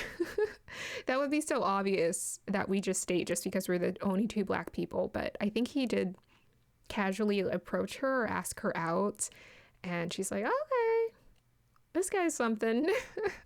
So I think it's really cute. They have a very endearing courtship dynamic and relationship. So beautiful soul contracts showing up there, and he was able to alchemize the soul contracts he had with his father and turn it into something beautiful. He learned to embody the qualities he felt like he didn't get from his father. Moving into Surya in Bhava 8. Bhava 8, the transformer, the occultist. House 8 is representative of death and rebirth, transmutation, alchemy, transformative experiences, life-changing events, occult knowledge, psychic abilities, hidden realms, taboo, subconscious, shadow work, deep psychological patterns, hidden challenges, karmic lessons, facing fear, shared resources, sex, which is also symbolic for divine union or conscious coupling, as well as the dissolution of ego boundaries to merge with the soul. Someone with the sun in the 7th house can be intense or have hidden power. This can offer the opportunity for joint ventures. This could be someone who struggles with authority because 8th house is about control to some degree. This is where someone can experience inheritance because it's about joint adventures or the resources that other people offer to you. This is about sudden struggles. So suddenly things can show up in your life out of the blue that can be very challenging. We have control issues, of course, and then we have someone who may have control issues and someone who can be secretive. The challenge here is that one must learn to let go of the ego's need for control and build authentic power within themselves and embrace transformation. Sun in the 8th house illuminates the subconscious, transformation, occult, fears, knowledge, and depth.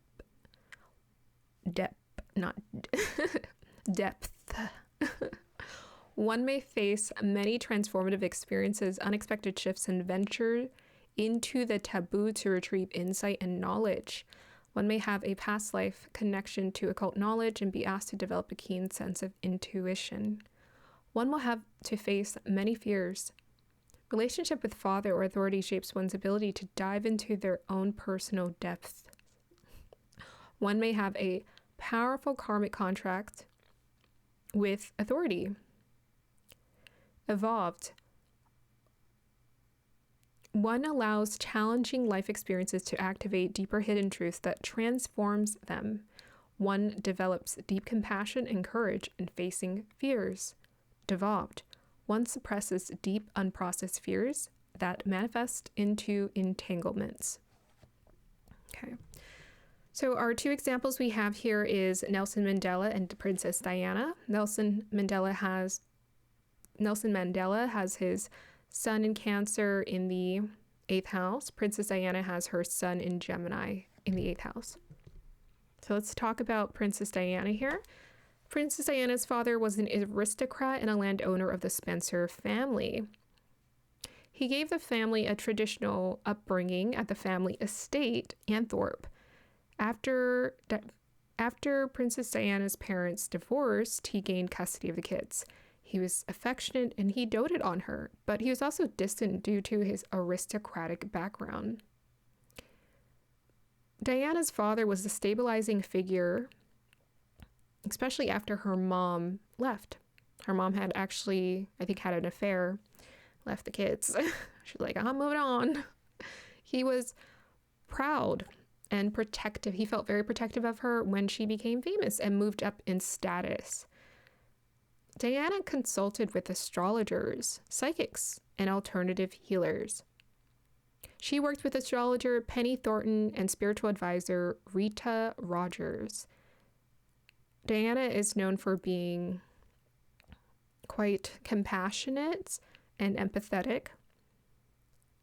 You could see somewhat that she could feel the pain of others, and she had a way of expressing and articulating her emotions. Diana in the human design is a projector, and so people actually do tend to project onto her, because I think by the end of the day, Diana was just a woman. And similar to Grace Kelly, Princess of Monaco, I think people projected onto her too, because she had that energy as such. Those are all of those 8th house mentions there. I think her father had, because of that aristocratic background, he had access to resources, family resources, or inheritance. And I'm sure I'm not sure if her father passed away, maybe, probably, right? But I think her brother inherited the family estate after him. So she had a really positive relationship with her father. I think that informed her sense of self, sense of confidence. He was there for her, but the reason why she was able to step into the princess role from a young age is she was brought up around royalty. I believe the queen attended her parents' wedding. They did attend her wedding. But there's a lot of drama going on in the family dynamic. Her parents weren't happy together, especially her mom. Her mom stepped out. So there's just a lot of history repeating with scandal. Her father even got married without telling the kids. Later on in life, he got remarried and he didn't tell them. He kind of just showed up with this new wife, and she felt quite agitated by that because they were close. She was like, what? He probably, I don't know, maybe he was afraid of what the kids were going to think. He's like, I'm going to do this for myself. I have no idea. Diana seemed to be connected to her intuition. She is a Scorpio ascendant. I think that helps a lot, but she has a sun in the 8th house, and sun in the 8th house people, especially with that Mercury there, can help her to be quite perceptive and just have a sense for things. I'm sure that aided her in just having a sense for knowing certain things and being attuned to certain things. Gave her a sensitivity. But she felt a connection to the occult, which is what the 8th house is. I think when they were doing some sort of investigation on her, finding out where she was spending her money, they found out she had consulted astrologers. And I think the British family was aghast because they're supposed to be Catholic, right? It's the British aristocracy is supposed to be a Catholic, I don't know, I think so, background. So she was consulting astrologers, psychics, like she worked closely with them. And, she had a powerful destiny, a powerful chart. So maybe she just kind of had a sense for being open to that. It seemed like she was really open to that. I don't know where she got her interest in that, but I think around that time, or like the 70s, the 80s, the new age was starting to really take off. So I'm sure there are a lot of people who are diving into that out of curiosity. And, she wanted to find out how she could have a great future and whatnot. Maybe she was also suspicious. There's this suspicion in her, just the way that life was unfolding, maybe towards her husband and the fact that he was having affairs too.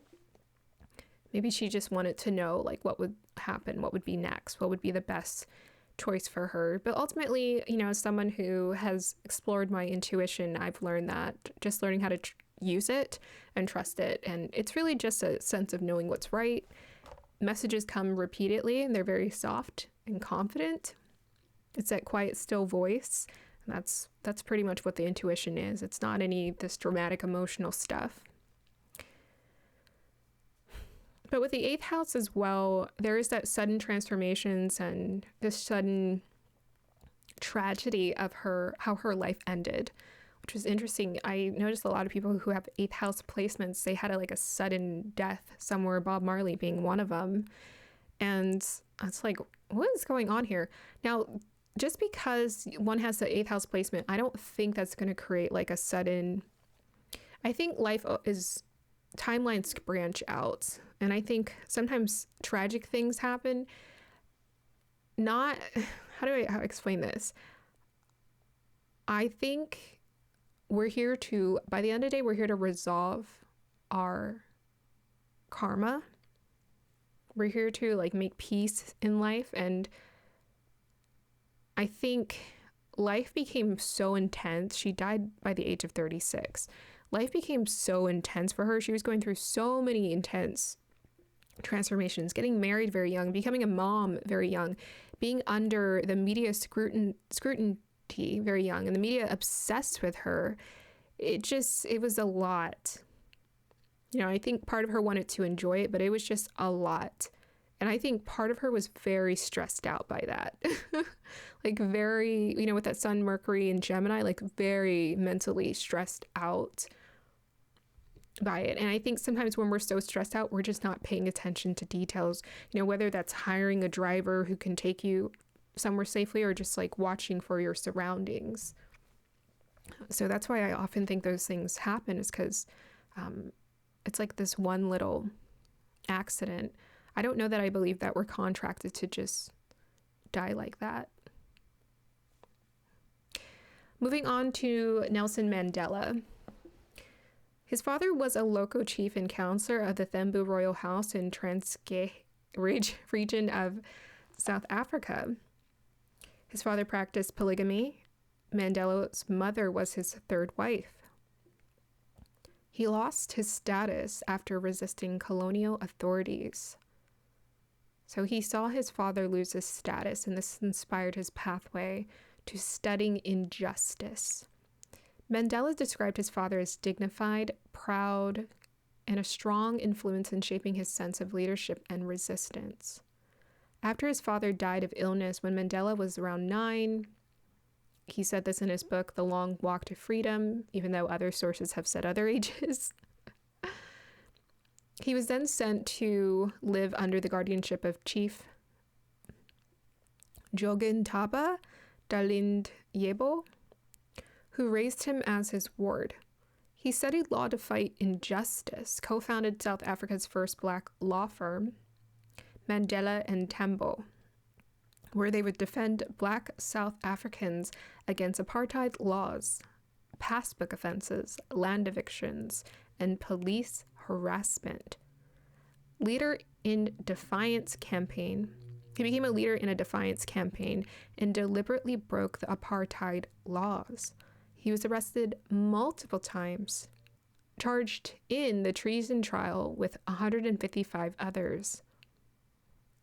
After the banning of the ANC, which was a group he was part of that was helping Black people in South Africa, this led to the shift from peaceful protests to sabotage against government installations. In 1962, he was arrested for inciting strikes and sentenced for 5 years. In 1964, he was sentenced to life in prison. He spent 27 years mostly on Robben Island, enduring harsh labor and isolation. He was finally released in 1990. This later led to negotiations to end apartheid legally and peacefully. That's what he won the Nobel Peace Prize for. So, looking at his relationship with that 8th house energy, his father suddenly died when he was young, and suddenly he had to go through a transformation at that early age. He had to learn how to face fears. So I thought it was wonderful. I actually like the mention that after his father died, someone else looked after him and helped to essentially mentor him and raise him. And I think that's beautiful. That's a beautiful part of tribe and community. I think that's how it's supposed to work. I don't think any of these people are supposed to be without fathers or mothers. I think we're supposed to, in community, be working as a tribe to help one another out. Hey, if your father's not here, guess what? You can come over to my house for dinner. But it would just be nice if we lived in more tribal communities. Maybe that's what we're moving more towards, but who knows?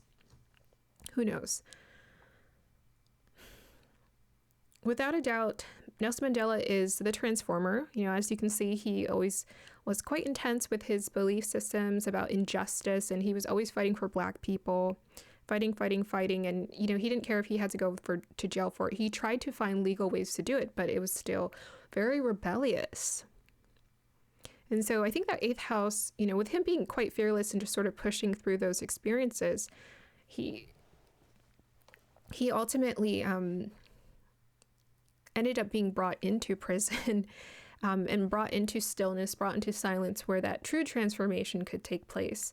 So honestly, what I've learned from Source, in spite of these inspiring stories, the more that we resist or fight anything, like the anger or the frustration, that feeds into our reality. It feeds into it, and it's mirrored back at us, right? So the more angry, more he resisted, even though they were doing the wrong thing, right? They were taking advantage of these people. The more he resisted, the more consequences unfolded. So the 8th house can be very karmic in terms of creating consequences. Princess Diana was, she went through a divorce. She was stripped of her title and certain privileges she had. I mean, she was essentially a kid moving into the royal family here. And it was almost like they had taken their protection away from her, but she also felt like they never really supported her because it was all about prioritizing. But that's what happens when you marry into, the royal family. You're sacrificing that peace of mind. So sometimes we just got to know where our environment is. And by the end of the day, it's beautiful that she was able to be the princess, but the true happiness was not going to be found there, as she was starting to discover. But I think Nelson Mandela, spending that 27 years enduring harsh labor, isolation, that's like very fiery, baptism by fire, purification process. That's dissolving the ego. So ultimately, the 8th house is helping to dissolve one's ego in some way. Here, right, I wrote here, one allows challenging life experiences to activate deeper hidden truth that transform them.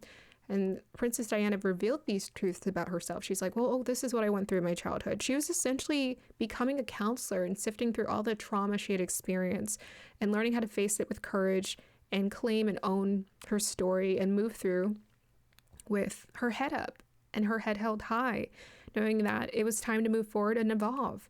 So I think that was very beautiful. She was always willing to find a way to mature in herself. She struggled with body issues, and, she learned how to overcome a lot of those fears with courage. But we also have here the devolved part says one suppresses deep unprocessed fears that manifest into life entanglements. So 8th house is the house of fear. Whatever you're subconsciously fearing, especially with the sun there, it's going to show up and it's going to be mirrored in your life, because one of your lessons to learn is to face your fears. To learn that you need not be in fear, because fear is a lie. This is what Source teaches me all the time. Fear is a lie. It's a ghost. It's an apparition. It can't actually hurt you. It only dissolves your ego. So by the end of the day, you're probably going to be left happy and at peace if you let the fear dissolve. Even resisting what the apartheid, as Nelson Mandela was, that's a fear. So when we're creating all this resistance inside of us, we're actually just agitating and activating the fear. To truly move through the fear would to become still, to be still, and find other approaches to it. But ultimately, I think that 27 years in jail really did that. That really did the final bit of transformation. He became the first Black president of South Africa. He won a Nobel Peace Prize. People remembered him. He created an incredible legacy, as did Diana. Moving on to Surya in Bhava 9. House 9. The teacher, philosopher, victor, and inspiration. House 9 is representative of philosophy, belief system, mentorship, higher learning, teachers, travel, long journeys, exploration, spirituality, religion, ethics, luck. The alignment of actions. So luck, because it has that sort of like Sagittarius energy coming through, 9th house can give this energy of luck. So luck really is just alignment of actions, preparation meets opportunity, divine timing, and leap of faith. So that's what luck is. Luck isn't like, well, it's just going to happen to you just because, or it's just going to happen because you did something good in your past lifetime. Studying all of these biographical backgrounds, every single one of these people prepared. Every single one of them prepared. From the time they were a kid, they prepared. So a sun in the 9th house can create someone who feels a strong connection to their teachers, spirituality, or the law. The law in the world, or divine law, especially divine law. This may also give one pride in their beliefs. It could also create clashing with mentors or the father. It can create that ego clash with mentors or teachers. It can create also a strong relationship with them, with the father or the gurus. This can give someone a worldly personality. One must learn to expand without rigidity and let their higher truth guide the ego. Sun in house 9 illuminates higher knowledge, travel, truth, and spirit, and the spiritual path. One may meet mentors or teachers that inspire them to seek the truth. Relationship with father or authority shapes one's pursuit of the truth.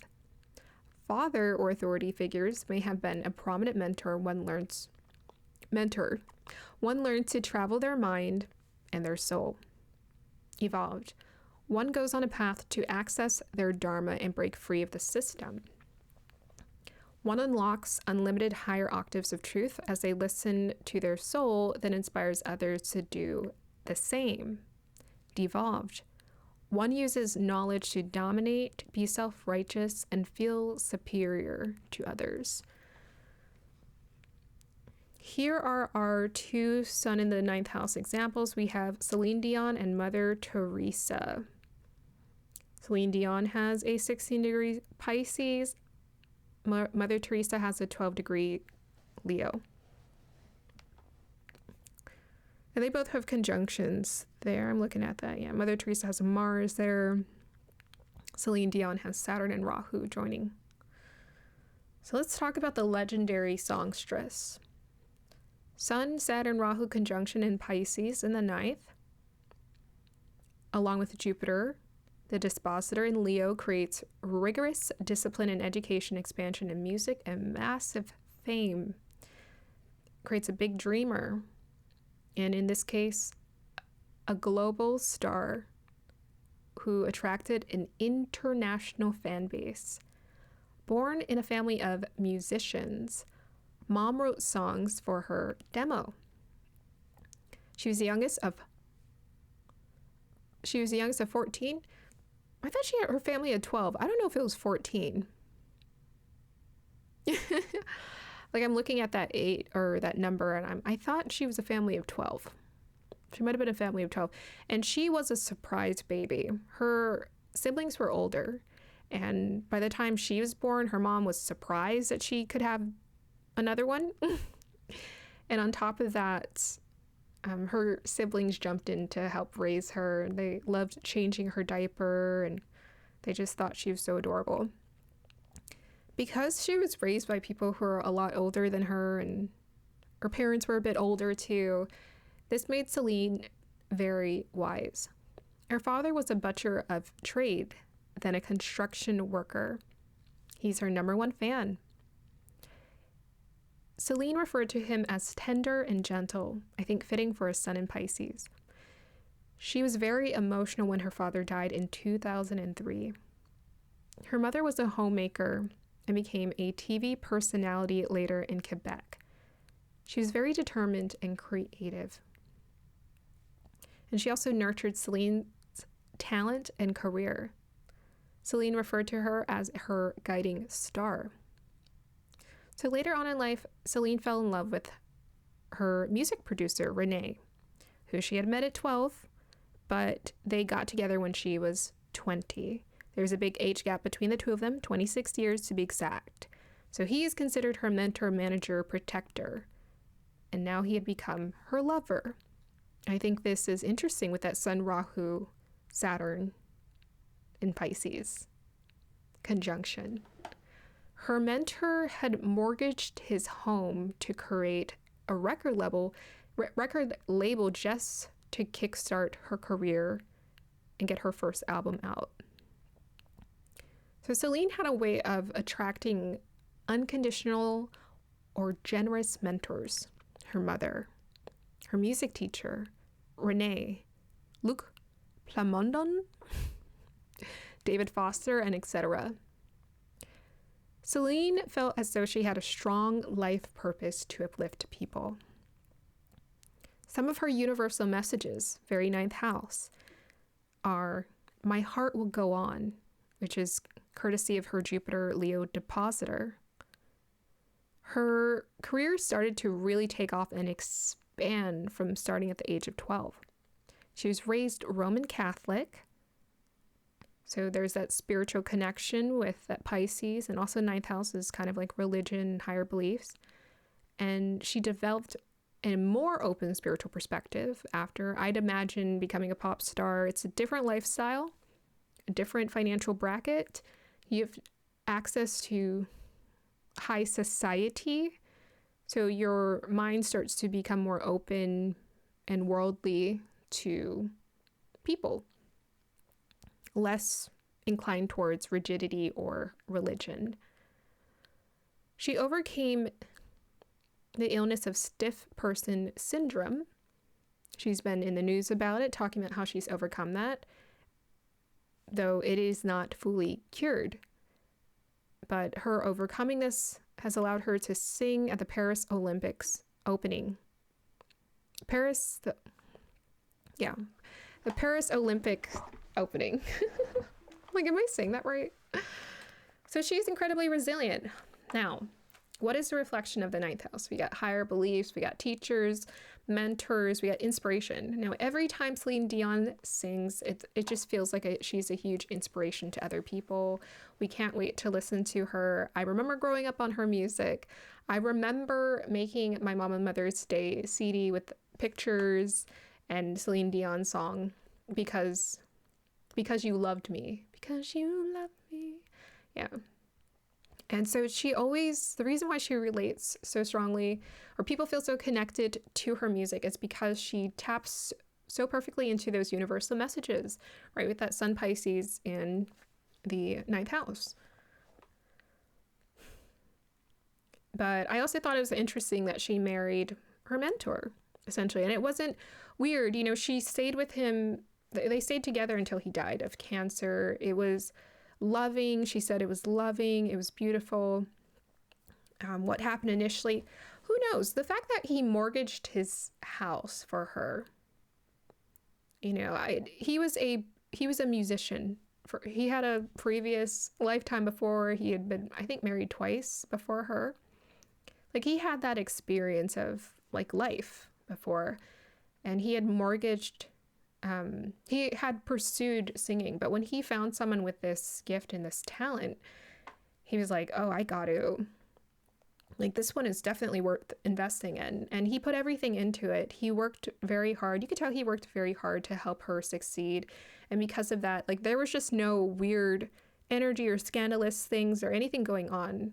Celine, he was honest with her. He helped take care of the finances and everything. And it sounded like he honestly did everything for her. When I hear about their dynamic together, it just sounded like he was willing to do everything and anything for her. Everything and anything for her to help her to succeed. And Celine, when she talks, there's no weird energy about like, oh yeah, he's controlling. And, there's just not she's just so herself. She's a very loving, bubbly person, very open and just silly. Very silly, very funny. So, and she grew up around her siblings. She grew up around a lot of people. So she's quite comfortable with different personalities, being unique, being eclectic. She's a very eclectic person, and her parents were a lot older. Her siblings were a lot older. So that Sun Saturn, I think it just gave an appeal to older people. She liked being around older people. And they just worked. So I think that was a perfect example of that sun in ninth house energy. Now we have here the devoted missionary Mother Teresa. Mother Teresa's father, oh yeah, I already said. Okay. Mother Teresa's father was a successful politician, construction contractor, and merchant. She was born in Skopje, which is located in the Ottoman Empire or Macedonia. Her family was devout Catholic Albanian. Her father advocated for rights. There were times where he would invite the poor to dine with the family.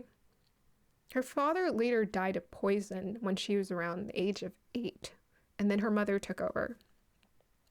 Her mother taught her faith, prayer, and resilience. So let's just go back to this part about her father. So her father was known for being involved in politics, and supposedly he was poisoned, and that's how he died because of that.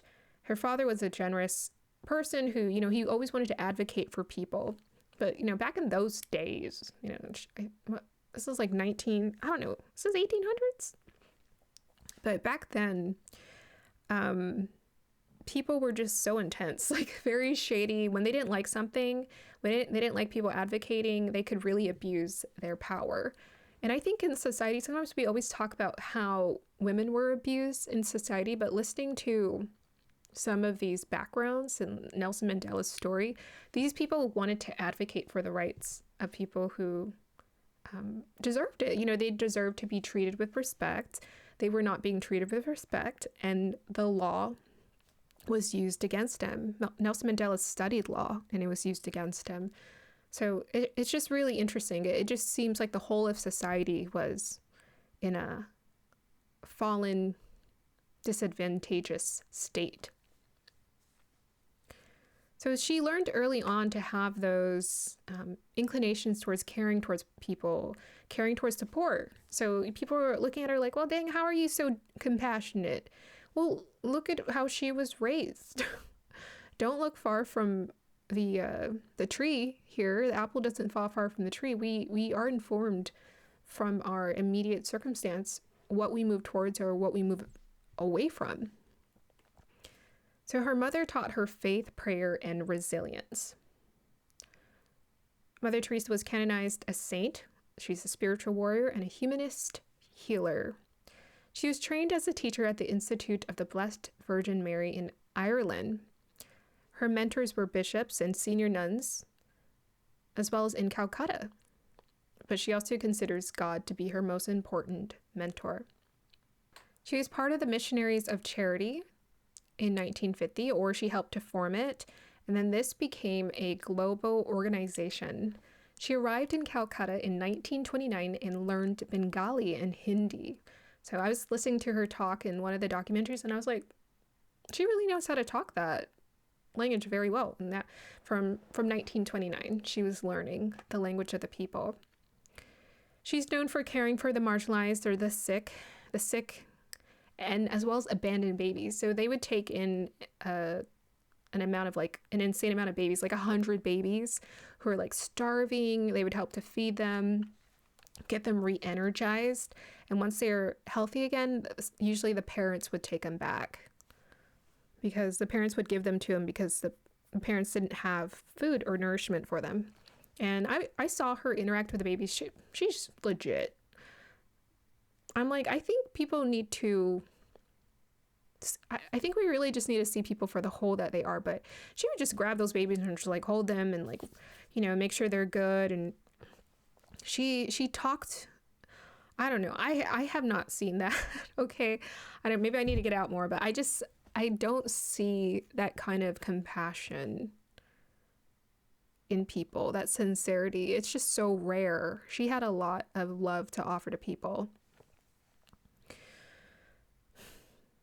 So this caring for the marginalized helped to redefine charity from pity to shared humanity. Instead of us just pitying them and being like, oh, too bad for them. Why not share in this idea that we're all in this together? We can kind of help each other out. And this Christian service that she offered helped to inspire people of all faiths. All faiths, not just Christianity, not just the Catholic Church. Mother Teresa, the way that she was an incredible teacher, she taught through acts of love. She taught through acts of love. This is Sun, Mars in Leo in the ninth. So that's actions, Mars actions. Sun, the self, the illumination, the light, the true self, the soul in us and how it moves in Leo. So acts of kindness. That's a Sun, Mars in Leo in the ninth house. How do we teach? We teach through acts of kindness. She taught through acts of kindness, charity, volunteerism. She won a Nobel Peace Prize for bringing help to the suffering humanity. And I think this really helped to activate the heart chakra and devotion in other people. Her ability to show love to the sick and dying seemed very sincere and genuine, and this helped to create a global impact influence. So Mother Teresa, you learn about her from when you're a kid. I learned about her when I was a kid, maybe from a book or video, I don't know, but I remember they were talking about Mother Teresa and how, you know, from young she became a nun, and this is a sweet story they can tell to kids, you know, with that Leo energy, they can tell to the kids because it's just such a pure way for children to understand how we can be of service, how we can help other people if they need our help. So Mother Teresa is a beautiful example of someone who tuned into that higher knowledge, became a teacher, and became an inspiration through her acts of kindness. I would also say that Celine Dion was a victor when it came to overcoming her illnesses, when it came to overcoming all of those shifts and changes in her life. That's very intense. She, you know, her mother died. Her mother did die in 2020 something. But her father died first. Her husband died. And then, I don't know, a few days later, her brother died, some sort of brain cancer. And then her mother passed away in the 2020s. So she's had to go through so many intense changes. There was a time where she really wanted kids. It was hard for her to have kids. She's gone through so many intense experiences in her life, and somehow she just seems to come out of it just more generous, more kind, and also just more refined spiritually. As far as like the light, the lessons that she's learned in those experiences, the resilience she got out of that. Moving on to Surya in Bhava 10. House 10, the generator and commanding visionary. House 10 is representative of career, societal contribution, reputation, public image, and persona, the system, the matrix, or the divine system, one's life purpose, dharma, recognition and achievements, fulfillment. A sun in the 10th house can create someone who seeks fame or recognition or career success. Someone creates a ripple effect of an impact in society. This can also make one authoritative or domineering in the workplace or at what they do. The challenge here is to learn to be responsible with power and use career or life purpose to be of service. Yeah, I would say Sun in the 1st, 4th, 7th, and the 10th houses gives a person more recognizable authority where it's clearly displayed in society. And the 10th house is definitely about that societal contribution. So it does give you that authority and a power impact amongst the masses. Sun in House 10 illuminates the path of Dharma, societal contribution, systems, responsibility, and long-term efforts. Here, one is given opportunities to make a karmic or dharmic contribution to society. The impact will be noticeable and create a ripple effect. One's intention will be mirrored back to them. Relationship with father or authority shapes one's societal outlook or integration. One may attract influential mentors. Evolved. Through exploring their persona, one accesses their dharma and has an illuminating impact on society. One connects to the divine system versus the matrix. Devolved. One uses their persona to manipulate and dominate and creates a karmic ripple in society. One focuses on gaining power, status, and money. One is a slave to the system. So going back to that sentence, I want to clarify. I said relationship with father or authority shapes one's societal outlook or integration. So that means how one integrates into society, how they relate to it. So whether they move with it, move against it, all of that. So we have 3 examples, starting with Albert Einstein and Vincent van Gogh. So Albert Einstein and both Vincent van Gogh have a sun conjunct Venus, interestingly enough, in Pisces in the 10th house. And they both had very huge ripple effects in terms of, well, they have very notable reputations, right? Notable reputations. Vincent van Gogh passed away, and then he had a huge contribution and reputation after he passed away. So I'm willing to bet you there's probably some sort of connection with Saturn delaying his success that he got to experience here, but he was very emotionally, he was a bit too emotionally unstable in society to experience any success in his present lifetime because he couldn't get with it. He had a lot of unprocessed emotional trauma that he couldn't figure out. And he was resisting a lot of it, a lot of resistance, a lot of anger, a lot of pain, and it just created a buildup of confusion for him. Albert Einstein. Okay, I was supposed to talk about Albert Einstein first. Actually, I have notes written for all of them. We got Martin Luther King is our 3rd person here. So he has a sun in Capricorn in the 10th house. That is, ding, ding. He's an Aries ascendant. That's nice. Okay, so let's look at these backgrounds for all of them about their relationship to their fathers and so forth. So Vincent van Gogh's father was a Dutch Reformed Church minister. He was strict and moralistic. Vincent had a tense relationship with him. Vincent felt misunderstood, especially when it came to artistic and emotional expression. He struggled for validation. His relationship with his father fueled his intense rebelliousness. Albert Einstein's father was an engineer and salesman who co-owned an electrical engineer company. He was practical, disciplined, and business-minded. Einstein had a respectful and distant relationship to him. His father gave him structure, but he felt much closer to his mother, who helped to nurture more of his gifts. And his relationship with his mother, I feel, spoke to his expansive mindset. Vincent as well, his mother taught him art. His mother was an amateur artist, so she taught him how to flow with that creative energy. Martin Luther King, his father was a Baptist minister, a pastor of Ebenezer Baptist Church in Atlanta. He was the junior to his father's senior, so I think that says a lot in terms of what his father was expecting from him.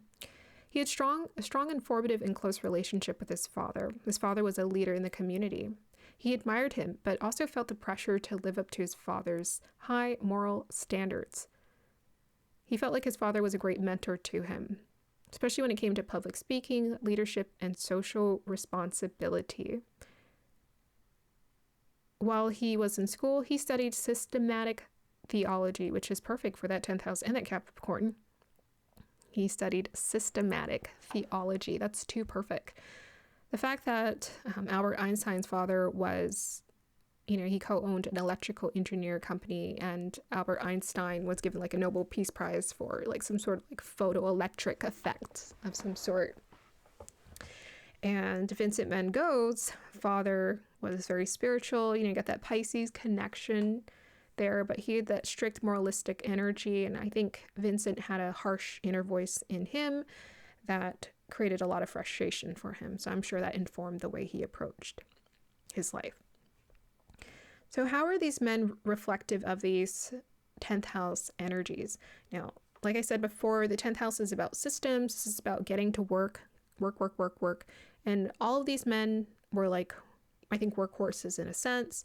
Albert Einstein, even though he couldn't get a job out of, his college graduation, he worked at some sort of shop, a patent shop, and he would write on his theories. He would work on his theories. His wife would also assist him here and there.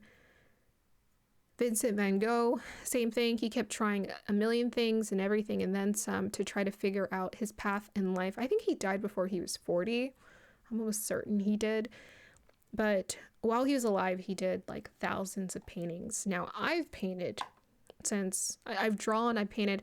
Maybe I could have done 1,000 drawings or 1,000 stuff in total, but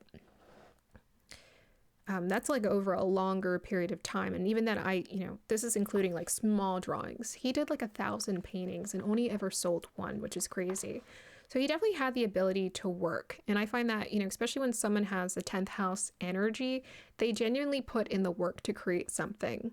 Now, whether they're popular for it, it's more of a ripple effect popularity a little bit later on. But usually 10th house asks for you to make a genuine contribution into life. If you have a placement here, especially if you have your sun there, you are going to be asked to put in genuine work and make genuine efforts to see something through, because you're here to make a societal contribution into the world. That's where your vitality and your life force energy shows up. And we wonder why these people are so well known. It's because they had the vitality to create the work. They had the vitality to put hours and hours and hours of work into whatever it is that they're known for. Today, Martin Luther King was there to advocate for social reform and social justice. Albert Einstein, he worked on his theories for years. Was he getting paid the most money or whatever? He had the ability to sit through and work through these ideas and concepts. Vincent van Gogh also had the ability to sit through ideas and concepts. Did he have the ability to? Actually, all of these men had issues when it came to their partnerships and their relationship dynamics. And that's, I don't know. That's always an interesting thing that plays out. But yeah, a lot of them had issues when it came to their relationships. Because sometimes I think the way that a chart is carved out, and especially if a person is externalizing their life force energy, they're going to put most of that towards the work and it's going to be very unbalanced. So their emotional and personal relationship and connections, and usually some of their trauma remains unresolved because they're not willing to look at it, but they have the ability to work on things, I think. So as far as Dharma goes, they're all known for really interesting things, like Albert Einstein's contribution to his theories. In general, scientists like to refer to him when it comes to his brilliance, but part of his appeal was that he was very open with himself, with other people. He didn't seem to take himself all that seriously. He was quite relaxed. He didn't seem to feel this need to put on a pressure to put on a face towards people or towards society. And in fact, I think he was known to be maybe a little direct at times. And then we also have Vincent van Gogh. Him too, he was known to be very direct. He has a ton of planets in Aries, so that's also creating that he's a north node in the first house. I'm thinking I had to kind of play around with it because I'm like, I'm almost certain that he has a north node in the first house, because the way all of the planets line up, and just the way that people always say he was difficult, selfish, egotistical, and sometimes like detached or unfeeling. It made sense to me. Just like selfish, once he wanted to do something, he totally ignored what other people were saying. His father was, like a minister, Vincent van Gogh, and yet he at one time was in a relationship with a pregnant prostitute. I thought she was pregnant before he met her. And he was trying to take care of her even while he didn't have any money. It was just like, what? This is crazy. But Vincent is just known for diving into that psychological essence of art and understanding himself, learning about himself. He created a lot of beautiful work. There's a lot of self-reflective energy and like universal energy that he probably wasn't able to articulate what he was understanding, but he was processing it through visuals that he's well known for. Like, I think I have a a tarot deck that has the starry night on it, and everybody loves that painting because it's kind of a reminder that we live in an illusion. I think that's kind of what it comes down to. What he was breaking down was this illusionary world and this magical world that we live in that is pieced together in how we're perceiving, right? He was like an impressionist. How are we being impressioned by this world? It's an illusion. So that's very Pisces energy. And that's why his work is phenomenal, because it captured that. And I think it actually captured it a lot more accurate than people think. It's like, I think that is the world we live in. It's like everything is circulatory, there's no straight angles. Everything is just like moving, shifting all the time, energy. And Albert Einstein also, I'm hearing the word configured this through his work as well, is this idea of like energy always moving. I don't know if he was the one that said that energy is created but never destroyed. I don't know Albert Einstein's quotes like that. I just know he was just always there on the posters in the school teachers' walls. He was always on there. And yeah, his aura and his energy was just very unique, very unique. And then we got Martin Luther King, who's known for his I Have a Dream speech. He's known for his I Have a Dream speech. I have a dream that one day we can. And he was able to articulate that beautifully. So that sparked something in people for generations. Definitely my generation, a lot of us were born with this more open idea and this concept that, yeah, we're all supposed to blend together and work together. Doesn't that make sense? So he was helping to get into the psyche of the young ones. I'm sure the people at the time were like, no, that sounds like a great idea, but now we want things to be the same. Let's go ahead and move on to Surya and Bhava 11. House 11, the visionary, humanitarian, and socialite. House 11 is representative of group work, organizations, collective goals, the divine network, support systems, synchronization, friends, social network, social circles, the fruits of your labor, which also is gains, aspirations, fulfillment of desires. This is where one can identify closely with their social circles and have collective ambitions. Sun in House 11 can give one a very influential friends or make one a very influential friend.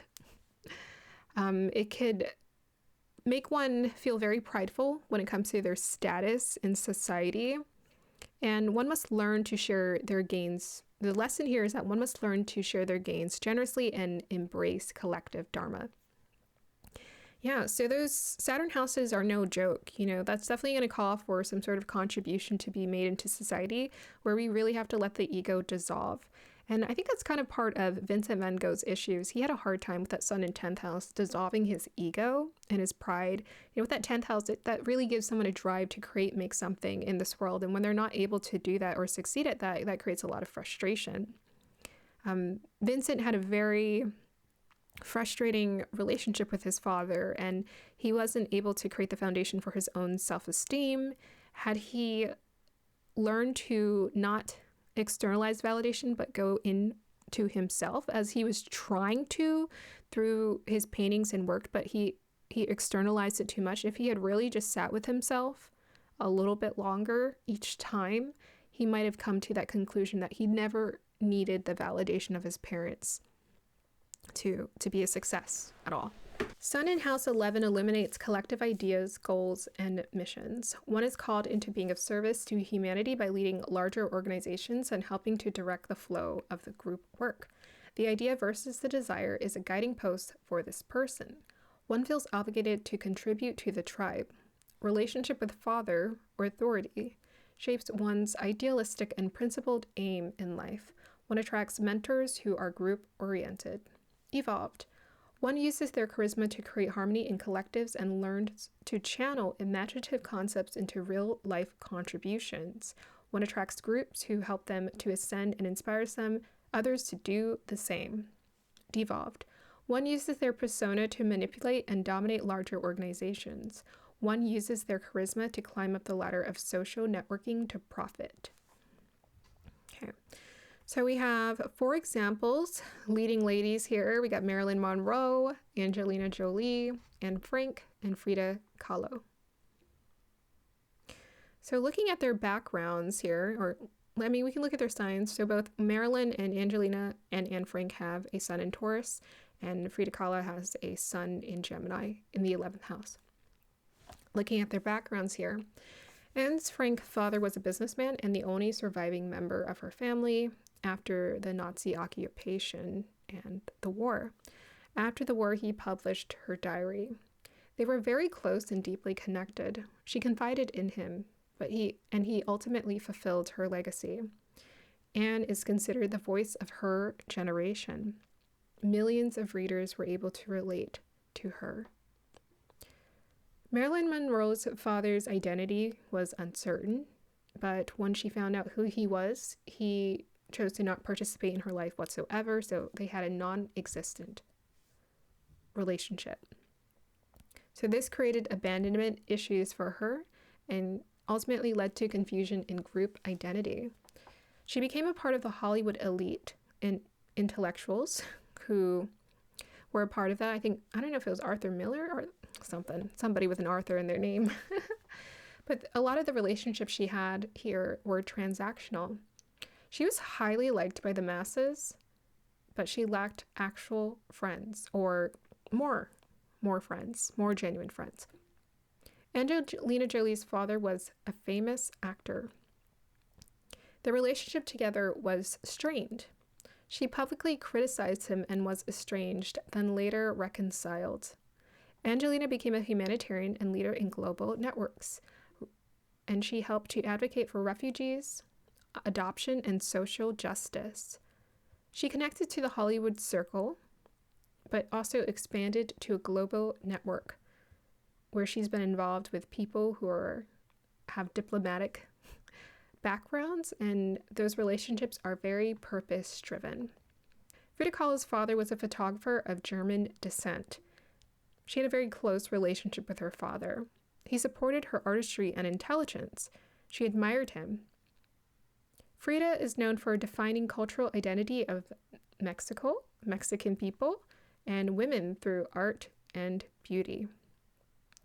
She is also connected to the network of Mexico political activists and international artists. She had an eclectic group of friends. Yeah, so let's break down this sun in 11th house when it comes to how one is connecting to others and their motivations. So Marilyn's motivation was to essentially feel important, right? Surround herself with the best people. And she did that through her beauty, through her talents in acting and creativity. And through this, she was able to be very well liked by the masses. But the people she sought approval and validation from the most were her parents. And she wasn't able to create that connection. So ultimately, that ended up not working out for her. And as a result, she felt very lonely and ended up leaning into addiction or just poor health choices because she was having a hard time coping with the dynamic of being alone and just feeling alone. Maybe that Rahu in the 12th house has something to do with it. That influenced her as well. But she also has, look at that, sudden death, tragedy. She's got Jupiter in Aquarius and Mars in Aquarius in the 8th house. She had a hard time. It looks like she was able to attract people, but she felt like people just liked her for the superficial things. And my thing is, what I would say to people is that if they ever feel that, is they just need to surround themselves with better people or go spend more time alone, because usually we are the magnet for the people who show up in our friend group. And you got to be careful when you're seeking something like fame. You're always going to attract people who take advantage of you or who use you for your fame, as Michael Jackson did as well. These people might actually want friends, and they might want friends the most out of other people, but the whole point of the lesson of Dharma is to surrender that desire and to just trust and to flow. But here, had she redirected her work more towards like activism or just like giving back more, and let's focus on like, I need like friends, but just like giving back somehow, helping people in a way that made her feel whole, then I think she would have felt more whole. I think Angelina was able to accomplish this, but Angelina had a much more grounded background with both of her parents.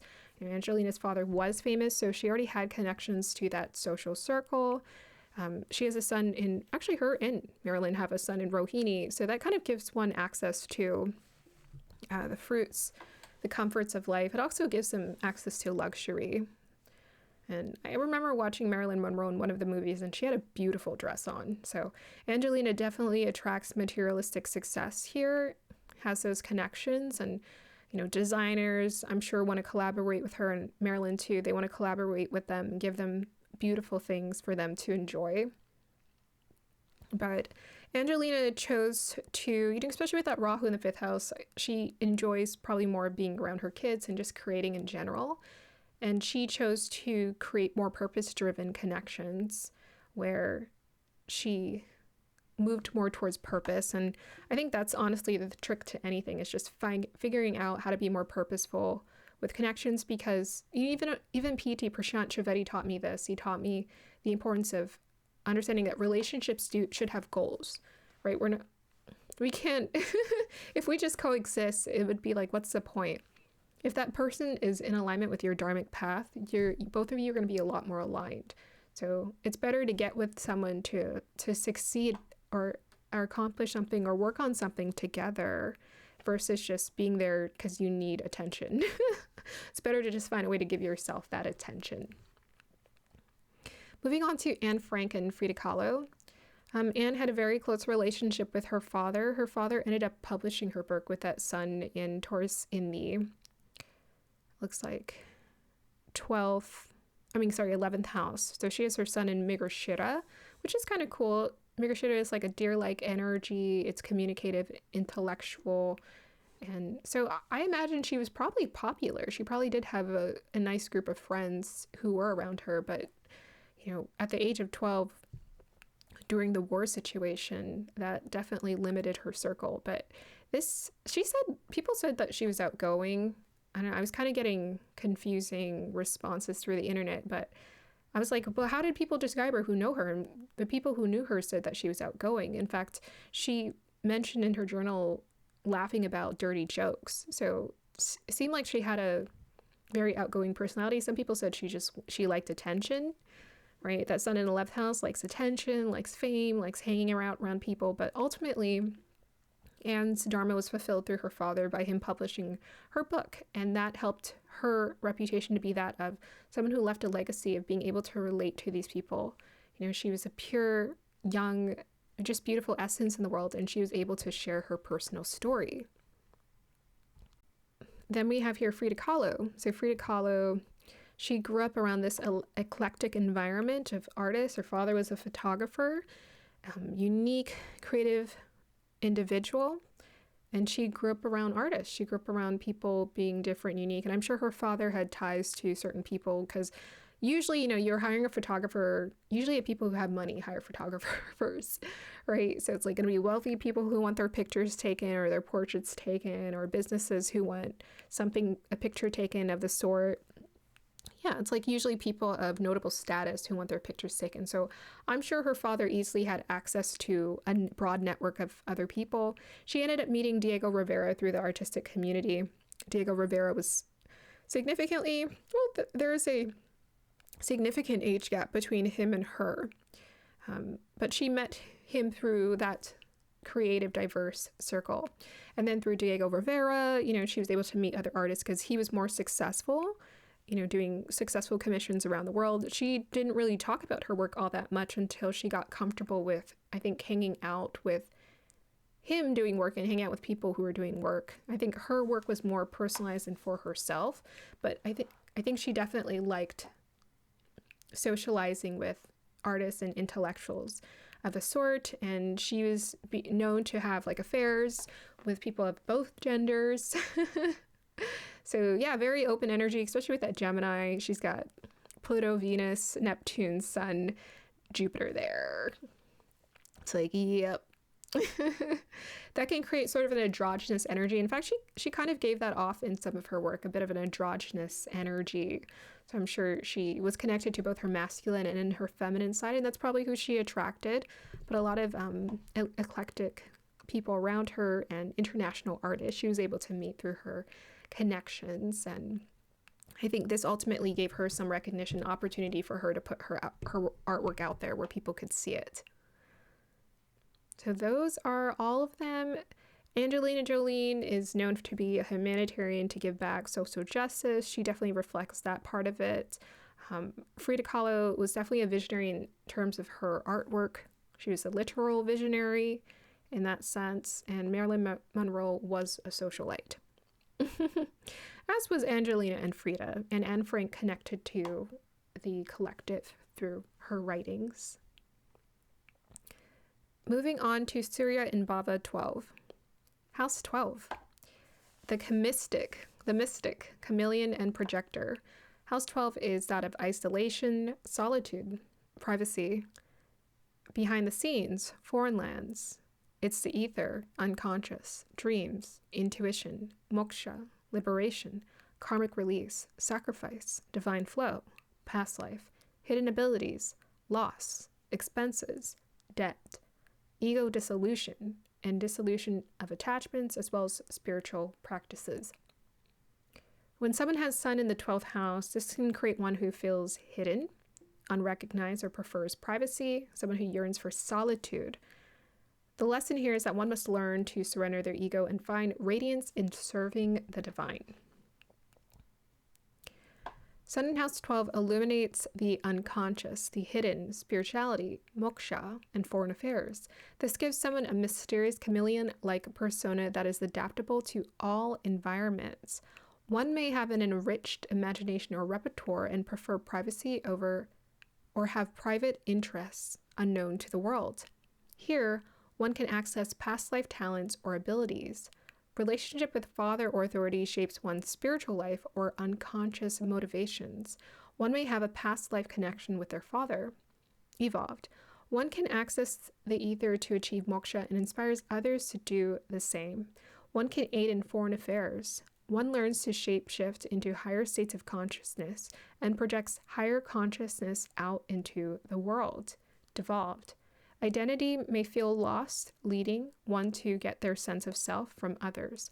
One becomes a people pleaser and a slave to others' projections. And then I'd also like to add on, I don't know that I mentioned here, but if we're not connected to more of that like universal higher divine consciousness, then we're usually connected to the lower psychic consciousness, which is the collective human consciousness, which is chaotic. So let's go ahead and look at our examples here. We have Beyonce Knowles. We have Mahatma Gandhi and Jim Caviezel. So Beyonce has hers in Leo, Mahatma Gandhi has his in Virgo, and Jim Caviezel also has his in Virgo. So Beyonce's father was an entrepreneur and a talent manager. He was very influential in career. Then their relationship became distant due to professional disputes and personal issues. Beyonce is known to be intensely private. She's a trendsetter, or seems to predict the trends for sure. She's very good at channeling collective themes. She's become a symbol of culture. And this could be reflective of a dissolved identity in the collective consciousness. Her identity is rooted in retreat and discipline. So she retreats, often works on something, and then comes out and emerges transformed. So one of her personas she had mentioned is Sasha Fierce. So she is a separate hidden persona. I think whenever Beyonce's on the stage, that is sort of the outward expression or persona that comes out. But of course, behind the scenes, people say that she's timid or she's shy or she's more quiet. She doesn't like to do public speaking or talk or, honestly, when I've seen her do interviews, she seems chill. She actually seems like, comfortable and confident. But I definitely get that energy that she likes more of the attention when she's on stage. And then when it's behind the scenes and doing everything else, she just wants to focus or work doing other things.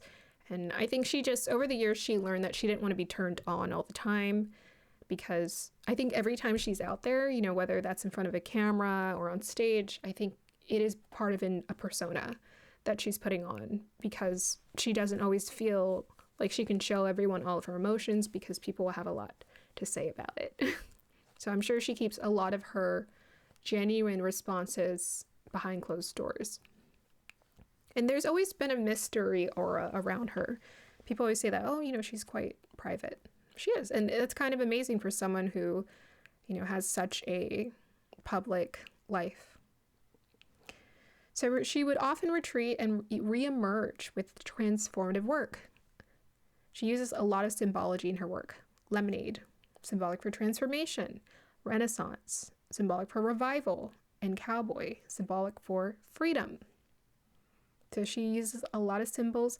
I've noticed with Beyonce, she always starts the trend and then it will explode.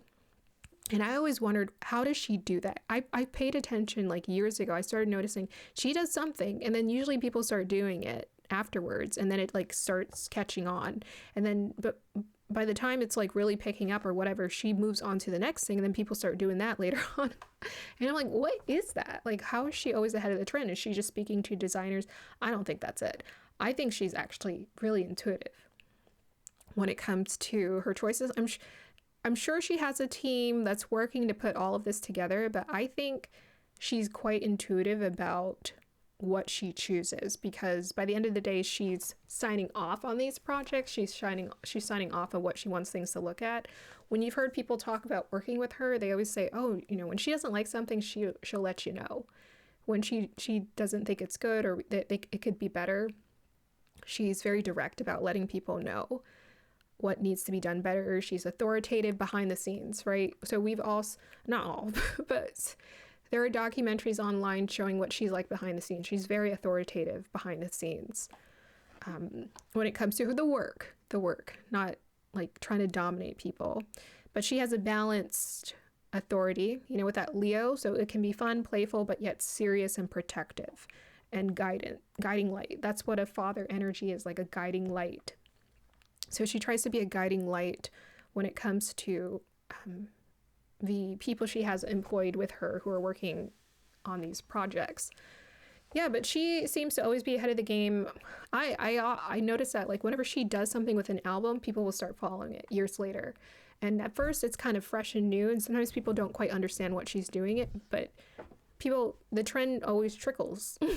People start doing the same thing. She has this thing where she creates these albums. She goes away, she works on these albums, and she creates like a whole visual album and a thing around it. And I know she's picking up from other artists, I don't know, I think she's picking up from different artists around her, but I think she's quite intuitive on how she pieces things together, and then it just always lands perfectly.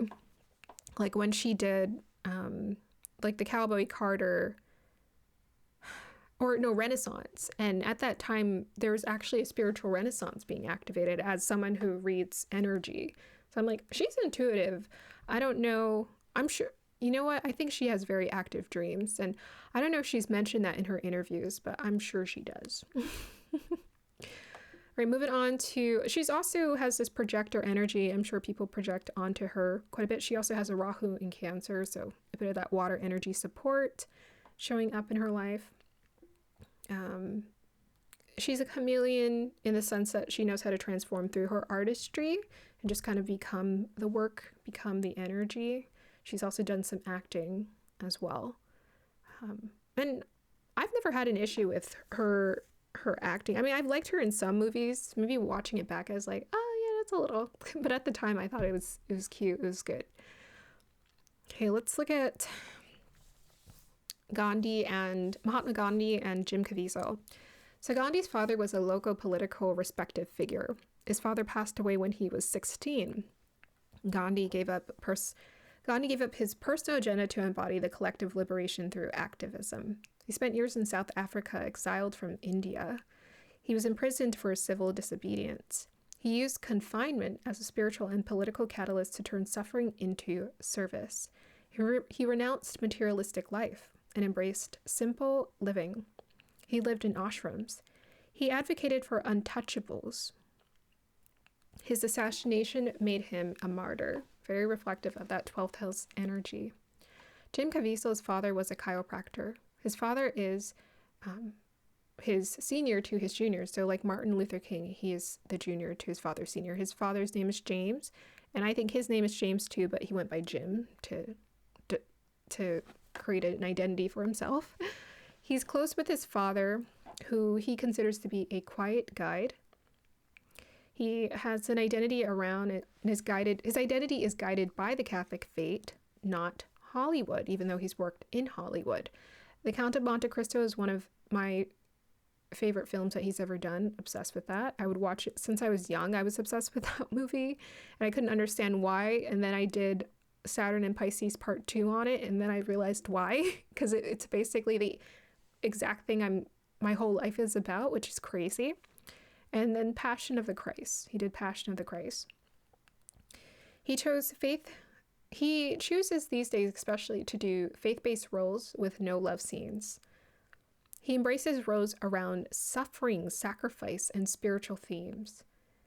And he's experienced somewhat of an exile from Hollywood. And maybe even he's isolated himself from Hollywood because he doesn't relate to that lifestyle. He wants to do deeper, sincere work. So in some sense, Jim Caviezel, he's both a projector and a mystic. You know, he was able to project that energy and capture Christ quite well. That's why it did so successful. I don't know how much it sold financially, but it did. I remember it exploded. It did very well, and it was very highly talked about. And yeah, I remember watching parts of it when I was young, and it was kind of scary. It's like, whoa, this is intense. This is kind of scary. Okay, so going back to Mahatma Gandhi. So his father was a local political respected figure, and his father passed away when he was 16. So his father passed away young. Usually when a boy's father passed away young, this is when he steps up into more of a role to become a leader. So he became a leader young in his life, but he experienced a lot of exiled energy. He was quite as a social justice warrior from young. He studied law, became a lawyer. We get that Mercury, Venus, Mars in Libra in the first house, and you got Mars in the first house. So that makes one a warrior for sure, and maybe even a warrior with their words with that Mercury. So he was definitely a warrior in a sense. You know, he wanted to fight for justice. But for some time he was exiled in South Africa. I don't know the full backstory behind that. I just kind of ran out of time to do the full research. When I do the conjunctions, he doesn't have conjunctions, does he? Well, for maybe another project, I could do more research for him. But it says here he was imprisoned for some sort of civil disobedience. So it looks like he went against something that was going on in India. He went against it, and he didn't like what they were doing. So that sounds like Nelson Mandela, very similar. And then, later on in life, he was assassinated. So that's very 12th house energy. He spent time in, I actually Googled that, and I was like, did he spend time in isolation? And he was isolated. So imprisonment is a form of isolation, and people have said that the 12th house is reflective of prisons, and I guess the 8th house too is reflective of prison. But if you watch my Saturn and Pisces Part 2 video, I talk about what an actual prison is. The matrix is the prison. So we're kind of evolving out of literal prison. The prison, physical prison, is only needed for people of lower consciousness. The higher in consciousness you go, the more you realize you're already in the prison. So there's no need to energetically seek a prison. So you don't need a physical prison to, an actual literal prison to experience an awakening. You awaken by realizing the matrix is a prison. You transcend it through consciousness here. But he's a literal representative, a metaphor for what it looks like and is. And Jim Caviezel too, in the Count of Monte Cristo, he was imprisoned.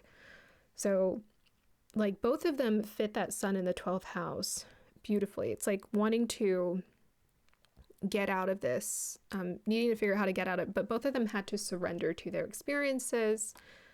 They're, Jim Caviezel's character, but Jim Caviezel has literally gone through sort of an exiled situation and isolation in Hollywood, because I don't know if they kind of cast him out or blacklisted him or whatever. I don't know, but I think at the same time, there really wouldn't be that much roles for him to do because Hollywood is what it is. And by the end of the day, we're always going to figure out a way to provide for ourselves. So, you know, acting, even PT says this, like being an actor is not the best thing for anyone because you're pretending to be someone else. So honestly, Jim Caviezel might just be evolving. He might have just evolved out of being an actor. Being an actor, you know, that works at a lower state of consciousness, but, and, you know, pursuing our talents, but not at a higher state of consciousness. You got to dissolve all of that. And it looks like the sun in the 12th house for Jim Caviezel really asks for him to dissolve his ego. He's got K2 there with it on top of it. That's like, and they're 6 degrees apart. That's like double the energy of dissolution. He's got Uranus there. So it's like electricity and transformation. And if you ever watched The Passion of Christ, I think the electricity, he literally got electrocuted while on set. So, and people said that he became Christ, like he really became, and he channeled that energy. Where do you think he was channeling that energy from? That's that 12th house energy. He's a channeler. He knows how to channel those frequencies and those energies. That is his frequency. So these actors never get these roles by accident. They can only actually work within the realm of consciousness that they were born with. You can only work with what you're born with. He was born with a consciousness, almost like a Christ-like consciousness embedded in him. So that creates that really close connection to his faith, that exiled energy, that isolation. But ultimately, the best thing for him to do is just to surrender it entirely and just be intentional. I like seeing him in movies. I thought he did a wonderful job in The Sound of Freedom. But if he never acted again, we'd be like, good for you, man. You probably freed yourself. So do what you need to do. Yes. And for sure, Gandhi was that representation by having experienced prison and then ultimately choosing purification. Him and Jim Caviezel relate in that sense because they have that Virgo energy. So Virgo energy is about purification. Pisces energy is about dissolution. 12th house energy is about dissolution. So yeah, if you combine the two, purification and dissolution, that is the perfect, like the most delicious recipe for someone who's like sincere, humble, and is doing, honestly, who's going to experience genuine happiness and bliss because they're able to dissolve their ego, which is what we're called to do. We're going to go ahead and end this presentation. I hope you guys enjoyed that sun through all the houses. I had a lot of fun. And for the next video, we will be talking about sun in conjunctions. I hope you all have a beautiful one. Bye.